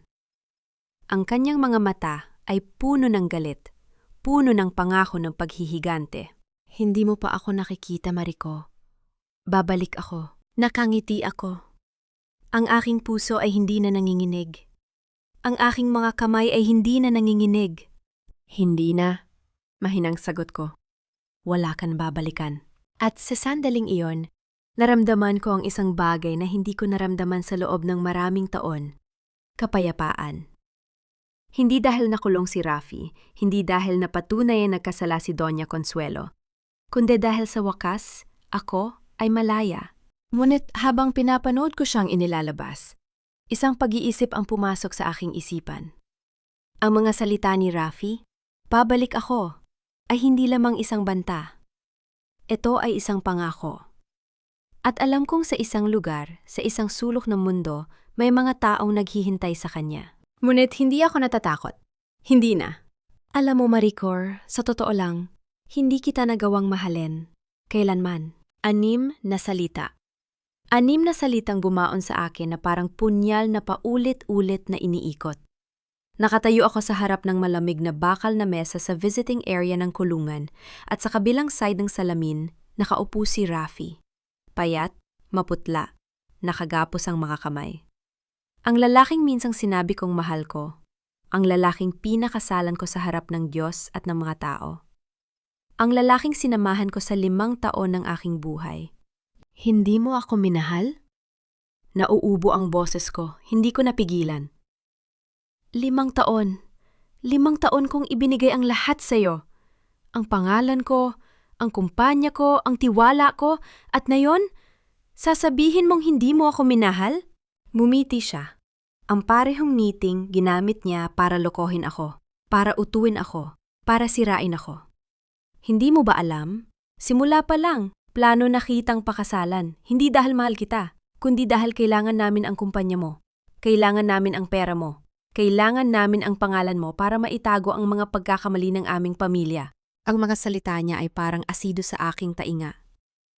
Naramdaman kong nanigas ang buong katawan ko. Ang aking mga kamay na nakapatong sa mesa ay nagsimulang manginig. Hindi ako makaimik. Hindi ako makagalaw. Ang mundo sa paligid ko ay tila huminto. Ngunit pagkatapos ng ilang segundo, Pagkatapos ng mga taon ng sakit at pagdurusa, may nagbago sa akin. Hindi ako umiyak. Hindi ako nagalit. Sa halip, naramdaman ko ang isang kakaibang bagay. Isang kalmadong pagtanggap. alam mo, Rafi, Mahinang sabi ko, ang aking boses ay matatag. Hindi kita kinamumuhian. Tumaas ang kilay niya, naguguluhan. naaawa ako sa iyo. Patuloy ko. Hindi mo alam kung paano magmahal ng totoo. Hindi mo alam kung ano ang ibig sabihin ng magpahalaga sa isang tao. Buong buhay mo nakasanayan mo ng kumuha, manggamit, magtaksil. At ngayon, nakaupo ka dito, mag-isa, wala kang tunay na nakapagmamahal sa iyo. Miyang iyong ina, ni si Liza, ni ako. Ang kanyang muka ay nagbago. Ang ngiti ay nawala. Ang kanyang mga mata ay nagsimulang mamula. Huwag mang sabihin na naaawa ka sa akin. Nanginginig ang boses niya. Hindi mo ako kailangang kaawaan. Ako, si Rafael Villanueva. Ako ang tagapagmana ng Villanueva clan. Ang tagapagmana ng isang pangalan na wala ng halaga. Sagot ko, mahinahon. Ang tagapagmana ng isang pamilya na nawala ng lahat. Ang tagapagmana ng isang bilangguan. Tumulo ang luha sa kanyang mga mata. Ang unang beses na nakita ko siyang umiyak, hindi ko alam kung ito ay luha ng pagsisisi o luha ng awa sa sarili. Ngunit hindi na mahalaga. Sana, humikbi siya. Ang kanyang mga kamay ay nanginginig na hawak ang mikropono sa kabilang side ng salamin. Sana hindi ko ginawa ang lahat ng ito. Sana nakontento na ako sa kung ano ang meron ako. Sana nakita ko ang halaga ng meron ako bago ko ito nawala. Tumayo ako. Ang aking mga binti ay matatag. Ang aking puso ay kalmado. Ang sana ay hindi na magbabago ng anuman, Rafi. Sabi ko. Ang natitira na lang sa'yo ay ang harapin ang mga bunga ng iyong mga desisyon. At umaasa ako, sana, sa loob ng mga pader na ito, matutunan mo ang hindi mo natutunan sa labas, kung paano maging totoo. Hindi na ako lumingon pa. Iniwan ko siyang nakaupo, umiiyak sa likod ng salamin. Ang kanyang mga luha ay hindi na nakakaantig sa akin. Ang kanyang mga salita ay hindi na nakakasakit sa akin. Ang lalaking minahal ko, o ang lalaking akala ko ay minahal ko, ay hindi na umiiral para sa akin. Ngunit may isa pa akong dapat harapin. 1 linggo ang lumipas bago ko nakayanan ang lakas na bisitahin siya. Si Doña Consuelo. Ang babaeng nagplano ng lahat. Ang babaeng nagturo kay Rafi na maging ganito. Ang babaeng tumawag sa akin ng basura sa araw ng kasal ko. Nakaupo siya sa kanyang selda nang dumating ako. Ang kanyang buhok, na minsang perpektong nakaayos, ay gusot na. Ang kanyang mga mata, na minsang puno ng pagmamataas, ay sungken at mapurol. Ngunit nang makita niya ako, may kumislap sa kanyang mga mata. Isang apoy ng put na hindi pa namamatay. Ikaw? Sabi niya, ang kanyang boses ay paos. Narito ka para ipagdiwang ang idong tagumpay. Hindi ako narito para magdiwang, sagot ko. Narito ako para magpaalam. Magpaala? Natawa siya. Isang mapait at tuyot na tawa. Sa tingin mo tapos na tayo? Sa tingin mo matatapos ang lahat dahil nakulong kami? Ang pangalan ng Villanueva ay hindi mamamatay, Maricor, kahit gaano mo pasubukang burahin ito. Umiling ako. Hindi ko sinusubukang burahin ang pangalan ng Villanueva. Hindi ko kailangan. Ang pangalan ng Villanueva ay nagawa ng sirain ng sarili nito sa pamamagitan ng inyong mga kasinungalingan, ng inyong kasakiman, ng inyong pagtataksil. Nanigas ang mukha niya. Ang kanyang mga kamay ay kumuyom sa kanyang kandungan. Alam mo ba kung gaano katagal kong pinlano ang lahat? Sabi niya. Ang kanyang boses ay puno ng lason. Mga taon, mula pa noong unang beses kong nakita ka, alam kong kailangan kitang tanggalin. Hindi ka nababagay sa aming pamilya. Hindi ka kailanman naging isa sa amin. Hindi ako nagsikap na maging isa sa inyo. Mahina hong sagot ko. Hindi ko kailangan ng inyong pagtanggap. Ang kailangan ko lang ay ang aking dignidad. At yon ang hindi ninyo nagawang nakawin. Ang kanyang mga mata ay puno ng put. Ngunit sa likod ng put na yon, nakita ko ang isang bagay na hindi ko inaasahan. Takot. Takot sa isang babaeng nawala ng lahat. Takot sa isang babaeng hindi na makontrol ang anuman. Wala ka nang magagawa, Doña Consuelo. Sabi ko, ang aking boses ay malambot ngunit matatag. Ang mga plano mo, ang mga kasinungalingan mo, ang mga krimen mo, lahat ay nahayag. Lahat ay pinarusahan. Hindi mo ako nagawang sirain. Sa halip, ginawa mo akong mas malakas. Tumahimik siya. Ang kanyang mga labi ay nagsara. Ang kanyang mga mata ay nakatingin sa akin ng may puot. Ngunit wala siyang sinabi. Walang mga salita na maaaring makasakit sa akin. Walang mga salita na maaaring magbago ng anuman. Tumayo ako, handa nang umalis. Ngunit bago ako tuluyang lumabas ng pinto, lumingon ako sa kanya. Alam mo, sabi ko, sa lahat ng mga taon na yon, akala mo ikaw ang matalino. Akala mo ikaw ang kumokontrol. Ngunit sa totoo lang, ikaw ang pinakamangaman sa lahat. Hindi mo nakita na ang iyong kasakiman ang siya magwawasak sa iyong pamilya. Hindi mo nakita na ang iyong pagmamahal kay Rafi, ang iyong bulag, makasariling pagmamahal, ang siya magdadala sa kanya sa kulungan. Ang kanyang mga mata ay kumislap. Ang kanyang bibig ay nagbukas. Ngunit walang lumabas na salita.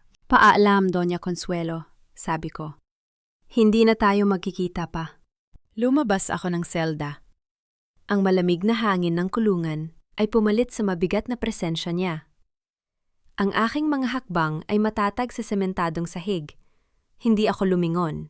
Hindi na kailangan. Paglabas ko ng gate ng kulungan, sinalubong ako ng sikat ng araw.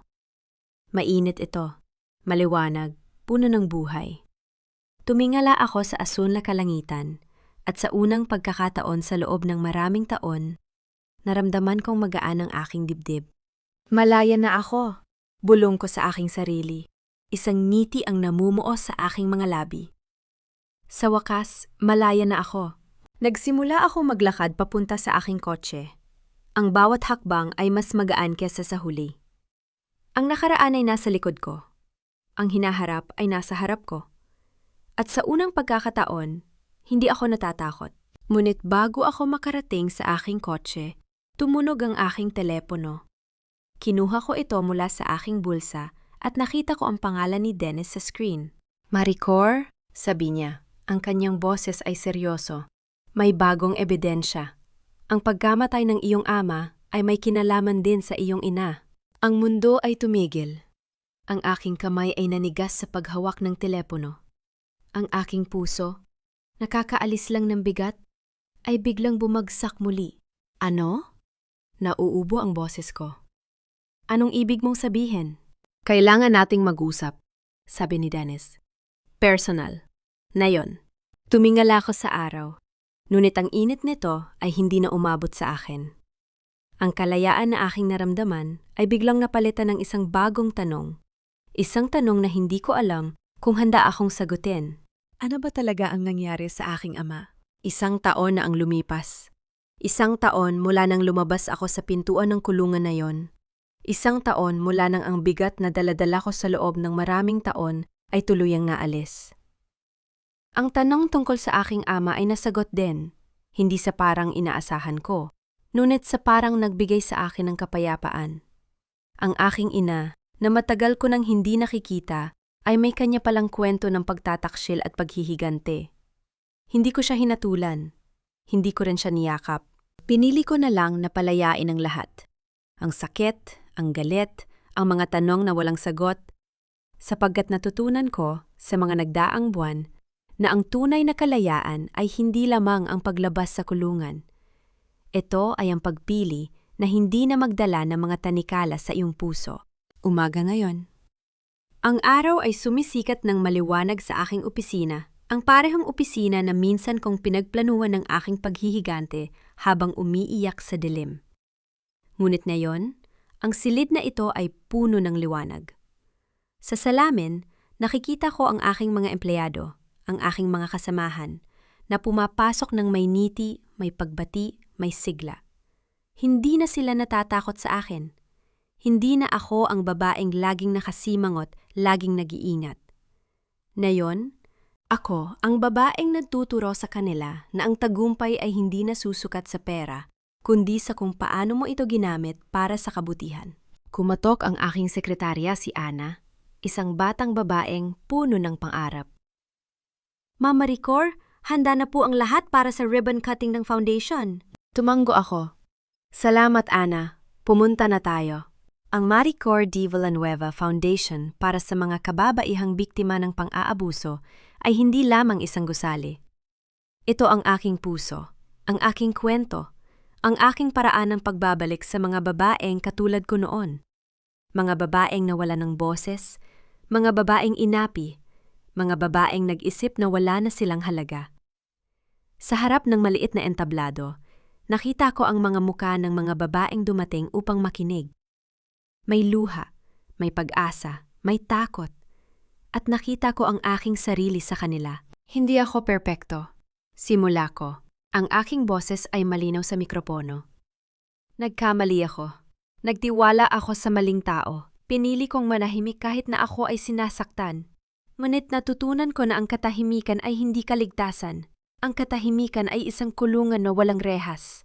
Tumigil ako. Tumingin sa mga mata ng isang babaeng nakaupo sa harap. Mga mata na puno ng pasa, ngunit puno rin ng apoy. Ang aking kwento ay naging libro, naging pelikula. With ang pinakamahalaga, ang aking kwento ay naging isang patunay na kaya nating bumangon, na hindi natin kailangan ang sinuman upang iligtas tayo, na tayo mismo ang magiging bayani ng ating sariling buhay. Palakpakan. Hindi lamang palakpakan ng paghanga, kundi ng pagkakaisa, ng pagkilala na sa bawat isa sa kanila ay may lakas na hindi pa nila natutuklasan. Pagkatapos ng seremonya, habang ako ay naglalakad pabalik sa aking kotse, nakita ko si Miguel. Si Miguel na dumating sa aking buhay nang hindi ko ito inaasahan. Hindi siya katulad ni Rafi. Hindi siya makinis, hindi siya marunong magsalita ng mga matatamis na salita. Siya ay tahimik, simple, at totoo. Nakilala ko siya sa isang seminar tungkol sa mental health. Isang abogado na nagboluntaryo para sa mga biktima ng pang-aabuso. Hindi niya alam ang aking kwento noong una. At nang malaman niya, hindi siya natakot, hindi siya naawa. Tumabi lang siya sa akin at sinabing, "Nandito lang ako. Kumusta ang event?" Tanong niya, ang kanyang kamay ay humawak sa aking balikat. Hindi masikip, hindi nagmamay-ari. Isang hawak lamang ng suporta. Maganda, sobra. Mumiti ako. Salamat sa pagpunta. Hindi ako pwedeng lumiban. Mahalaga ito sa iyo. Tumingin siya sa akin ng may ngiti na nagpapainit sa aking puso. Saka may dala kong sorpresa. Sorpresa? May gusto akong ipakita sa iyo. Hinawakan niya ang aking kamay at dinala ako sa kanyang sasakyan. Hindi ako nagtanong. Sa loob ng isang taon, natutunan kong magtiwala sa kanya. Hindi ng bulag, kundi ng may bukas na mga mata. Alam ko ang kanyang mga kahinaan, alam ko ang kanyang mga takot, at sa kabila ng lahat, pinili ko siya. Pinili naming dalawa ang isa't isa. Dinala niya ako sa isang bahay. Isang maliit, mapayapang bahay na napapaligiran ng halamanan. Sa hardin, nakita ko ang isang batang babae na may kulot na buhok, humahabol sa mga paro-paro. Ang kanyang tawa ay parang musika. Tatay! Sigaw niya nang makita si Miguel. Tumakbo siya papunta sa amin. Ang kanyang mga braso ay nakabuka. Hello, anak, sabi ni Miguel. Hinawakan siya at pinaikot sa ere. Kumusta ang araw mo? Masaya po! Tumingin siya sa akin. Ang kanyang mga mata ay kumikinang. Nanay, kanina pa po kita hinihintay. Yumakap ako sa kanya. Si Isabela, ang aming anak na babae. Hindi siya plano. Dumating siya sa aming buhay nang hindi inaasahan. Ngunit siya ang pinakamagandang regalo na natanggap ko. Sa kanyang mga mata, nakikita ko ang hinaharap. Isang hinaharap na puno ng pag-asa. Hindi ng takot. Naglalaro tayo mamaya, ha? Sabi ko. Pagkatapos mong kumain. Promise? Promise. Tumakbo siya pabalik sa hardin. Ang kanyang tawa ay umaalingaw-ngaw sa hangin. Umupo ako sa isang upuan sa ilalim ng puno, habang si Miguel ay umupo sa tabi ko. Alam mo, sabi niya, nung una kitang nakilala, akala ko ikaw ang pinakamalakas na babae na nakilala ko. Ngunit ngayon, mas malakas ka pa. Bakit naman? Dahil natutunan mong magpahinga. Natutunan mong magtiwala muli. Natutunan mong maging masaya. Hinawakan niya ang aking kamay. Ang kanyang mga daliri ay sumasabay sa aking mga daliri. Yun ang tunay na lakas, Maricor. Hindi ang lumaban. Ang lumaya. Napaisip ako. Isang taon na ang nakalipas, ako ay nakatayo sa harap ng kulungan ng aking mga kaaway. Ngayon, nakaupo ako sa aking hardin, kasama ang aking pamilya. Ang paghihiganti ay natapos na. Ang sakit ay naghilom na. At ang aking puso na minsang puno ng galit ay puno na ngayon ng pasasalamat. Nang sumapit ang hapon, lumapit si Isabela sa akin. May hawak na bulaklak, isuputing sampagwita. Nanay, para sa iyo, sabi niya. Ang kanyang mga mata ay seryoso. Kasi maganda ka po. Tumawa ako, kinuha ang bulaklak. Salamat, anak. Halika, umupo ka dito. Umupo siya sa aking kandungan. Ang kanyang ulo ay nakasandal sa aking dibdib. Tumingin kami sa hardin, sa mga puno, sa kalangitan na nagiging kulay kahel habang lumulubog ang araw. Anak, simula ko, ang aking boses ay malambot. May ituturo ako sa iyo, isang bagay na mahalaga. Ano po, nanay? Yumakap ako sa kanya. Ang aking mga bisig ay nakapalibot sa kanyang maliit na katawan. Tandaan mo, anak, ang tunay na kayamanan ay hindi pera. Hindi ito ang bahay na tinitirhan natin. Hindi ang mga damit na sinusuot natin. Hindi ang mga bagay na binibili natin. Ang tunay na kayamanan ay ang iyong dignidad, ang iyong kalayaan, ang iyong kakayahang tumayo sa iyong sariling mga paa kahit na walang sinuman ang nakaupo sa tabi mo. Tumahimik siya, tila nag-iisip. Pero nanay, paano ko po malalaman kung may dignidad ako? Ngumiti ako. Kapag may nagsabi sa iyo na hindi ka sapat, tandaan mo na sila ang mali. Kapag may sumubok na sirain ka, tandaan mo na ang kanilang galit ay hindi tungkol sa iyo. Ito ay tungkol sa kanilang sariling takot. At kapag may nagmamahal sa iyo ng totoo, huwag mong itago ang iyong puso. Sapagkat ang pag-ibig, anak, ay hindi kahinaan. Ito ang pinakamalakas na sandata na meron tayo. Tumingala siya sa akin. Ang kanyang mga mata ay puno ng tanong. Nanay, mahal mo ba si tatay? Oo, sagot ko. Ang aking mga mata ay napunta kay Miguel na nagdidilig ng mga halaman sa kabilang dulo ng hardin. Mahal ko siya. Hindi dahil perpekto siya. Hindi dahil wala siyang pagkakamali. Mahal ko siya dahil pinipili niya akong mahalin araw-araw, sa kabila ng aking mga sugat, sa kabila ng aking mga takot. At yon, anak, ang tunay na pag-ibig. Hindi ang perpektong fairy tale, ang pagpili na manatili kahit na mahirap. Tumango siya, tila naiintindihan. Hindi lahat, ngunit sapat na para sa kanyang edad. At sa sandaling iyon, naramdaman ko ang isang kapayapaan na hindi ko alam na posible. Ang lahat ng sakit, lahat ng paghihirap, lahat ng luha, lahat ay may kahulugan. Lahat ay humantong sa sandaling ito. Sa hardin na ito, kasama ang aking anak na babae, kasama ang lalaking nagmamahal sa akin ng totoo. Tumingin ako sa kalangitan. At sa unang pagkakataon, hindi ako nakaramdam ng takot sa hinaharap. Hindi ako nakaramdam ng pangamba sa mga anino ng nakaraan. Ang nakaraan ay nakaraan na. Ang mga sugat ay mga aral na. At ako, si Maricor D. Villanueva, ay hindi na ang babaeng minsang nalunod sa sakit. Ako ang babaeng natutong lumangoy.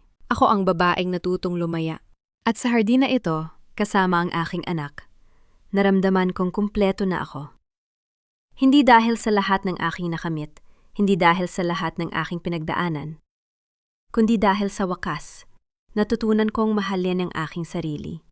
Hindi sa kabila ng aking mga sugat, kundi dahil sa mga sugat na yon. Isang taon na ang lumipas, at ang bagong umaga ay hindi lamang ang simula ng isang araw. Ito ang simula ng isang buhay na pinili kong mabuhay, ng buo, ng malaya, ng may pag-ibig. Mga mahal kong tagapakinig, naririnig ko pa rin ang tawa ni Isabela sa hardin. Ang bango ng sampagwita, ang init ng kamay ni Miguel. Nang isulat ko ang huling eksenang yon, tumigil ako saglit. Hindi dahil sa malungkot ako, kundi dahil sa napakagaan ng pakiramdam. Parang may mabigat na bato na sa wakas ay nailabas na sa dibdib ko. Isang taon na ang nakalipas mula nang isara natin ang kabanata ng buhay ni Maricor. At hanggang ngayon, may mga gabing nagigising pa rin ako na iniisip siya. Hindi ang Maricor na naghiganti, kundi ang Maricor na natutong muli, na natutong magtiwala, na natutong maging masaya. Alam ninyo, nung isinusulat ko ang bahaging yon kung saan nalaman ni Maricor ang katotohanan tungkol sa kanyang ama, kinailangan kong huminto at huminga ng malalim. Hindi ko maipaliwanag kung bakit ako naapektuhan ng ganun kalalim sa isang karakter na ako mismo ang lumika. Siguro dahil sa mga sandaling yon, naging totoo siya para sa akin. Naging kapatid, naging kaibigan, naging salamin ng mga babaeng nakilala ko sa aking paglalakbay. Mga babaeng naming-iti sa harap ng madla habang nagdurugo ang puso sa loob. Mga babaeng tinawag na malakas, pero walang ibang pagpipilian, kundi maging malakas dahil walang ibang tatayo para sa kanila. May isang bagay na paulit-ulit kong naiisip habang isinusulat ang kwentong ito. Ang mga kamera. Hindi ko alam kung napansin ninyo, ngunit sa buong kwento, ang mga kamera ay hindi lamang kasangkapan para sa ebidensya. Sila ay simbolo ng isang bagay na mas malalim sa panahon ngayon. Lahat tayo ay may mga kamera, sa ating mga telepono, sa ating mga tahanan, sa ating mga bulsa. Ngunit ang tanong na hindi natin madalas itanong ay, sino ang nagbabantay sa ating mga puso? Sino ang nagre-record ng mga sandaling tayo ay nasasaktan? Sino ang nakakakita ng ating mga luha sa mga gabing walang nakatingin? Ang aking naisip, at ito ang nais kong ibahagi sa inyo, ay hindi ang paghihiganti o ang pagbagsak ng mga kaaway ni Maricor. Ang naisip ko ay ang mga babaeng nakikinig sa kwentong ito sa kanilang mga headphone habang naglalakbay pa uwi, o habang nagluluto sa kusina, o habang nagtatago sa banyo para lang umiyak ng tahimik. Sa inyo nais kong sabihin, ang inyong sakit ay hindi kahinaan. Ang inyong pagtitiis ay hindi utang na loob sa sinuman. At ang inyong katahimikan, hindi ninyo kailangang dalhin ito magpakailanman. May isang linyang sinabi ni Maricor na paulit-ulit kong binabalikan. Ang pag-ibig ay hindi kahinaan. Ito ang pinakamalakas na sandata na meron tayo. At totoo yun. Ngunit nais kong idagdag, ang pagmamahal sa sarili ay hindi pagiging makasarili. Ito ay ang pinakamataas na anyo ng katapangan. Ang sabihin ang tama na ay hindi pagsuko. Ang umalis sa isang sitwasyong sumisira sa iyo ay hindi pagkatalo. Ito ay ang pinakamahalagang tagumpay na maaaring makamit ng isang tao. Sa mga nakikinig na nasa gitna ng kanilang sariling bagyo, nais kong malaman ninyo na hindi kayo nag-iisa. Ang kwento ni Maricor ay hindi isang fairy tale.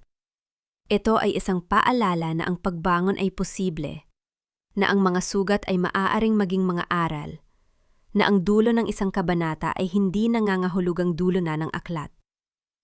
Ang inyong kwento ay patuloy na isinusulat, araw-araw, sa bawat pagpiling gawin ang tama para sa inyong sarili. Nais kong itanong sa inyo mga kaibigan, Saan kayo nakikinig ngayon? Ano ang iniwan ninyo para marinig ang kwentong ito? Marahil kayo ay nasa biyahe pa uwi, o nagpapahinga pagkatapos ng mahabang araw, o naghahanap ng inspirasyon sa gitna ng inyong sariling pagsubok. Nais kong malaman kung ano ang inyong naramdaman nang malaman ninyo ang mga desisyon ni Maricor. Kung kayo ang nasa kanyang posisyon, ano ang gagawin ninyo? Mayroon ba kayong kwentong katulad nito na nais ibahagi? Sa comment section, sabihin ninyo sa akin, handang makinig, handang umunawa.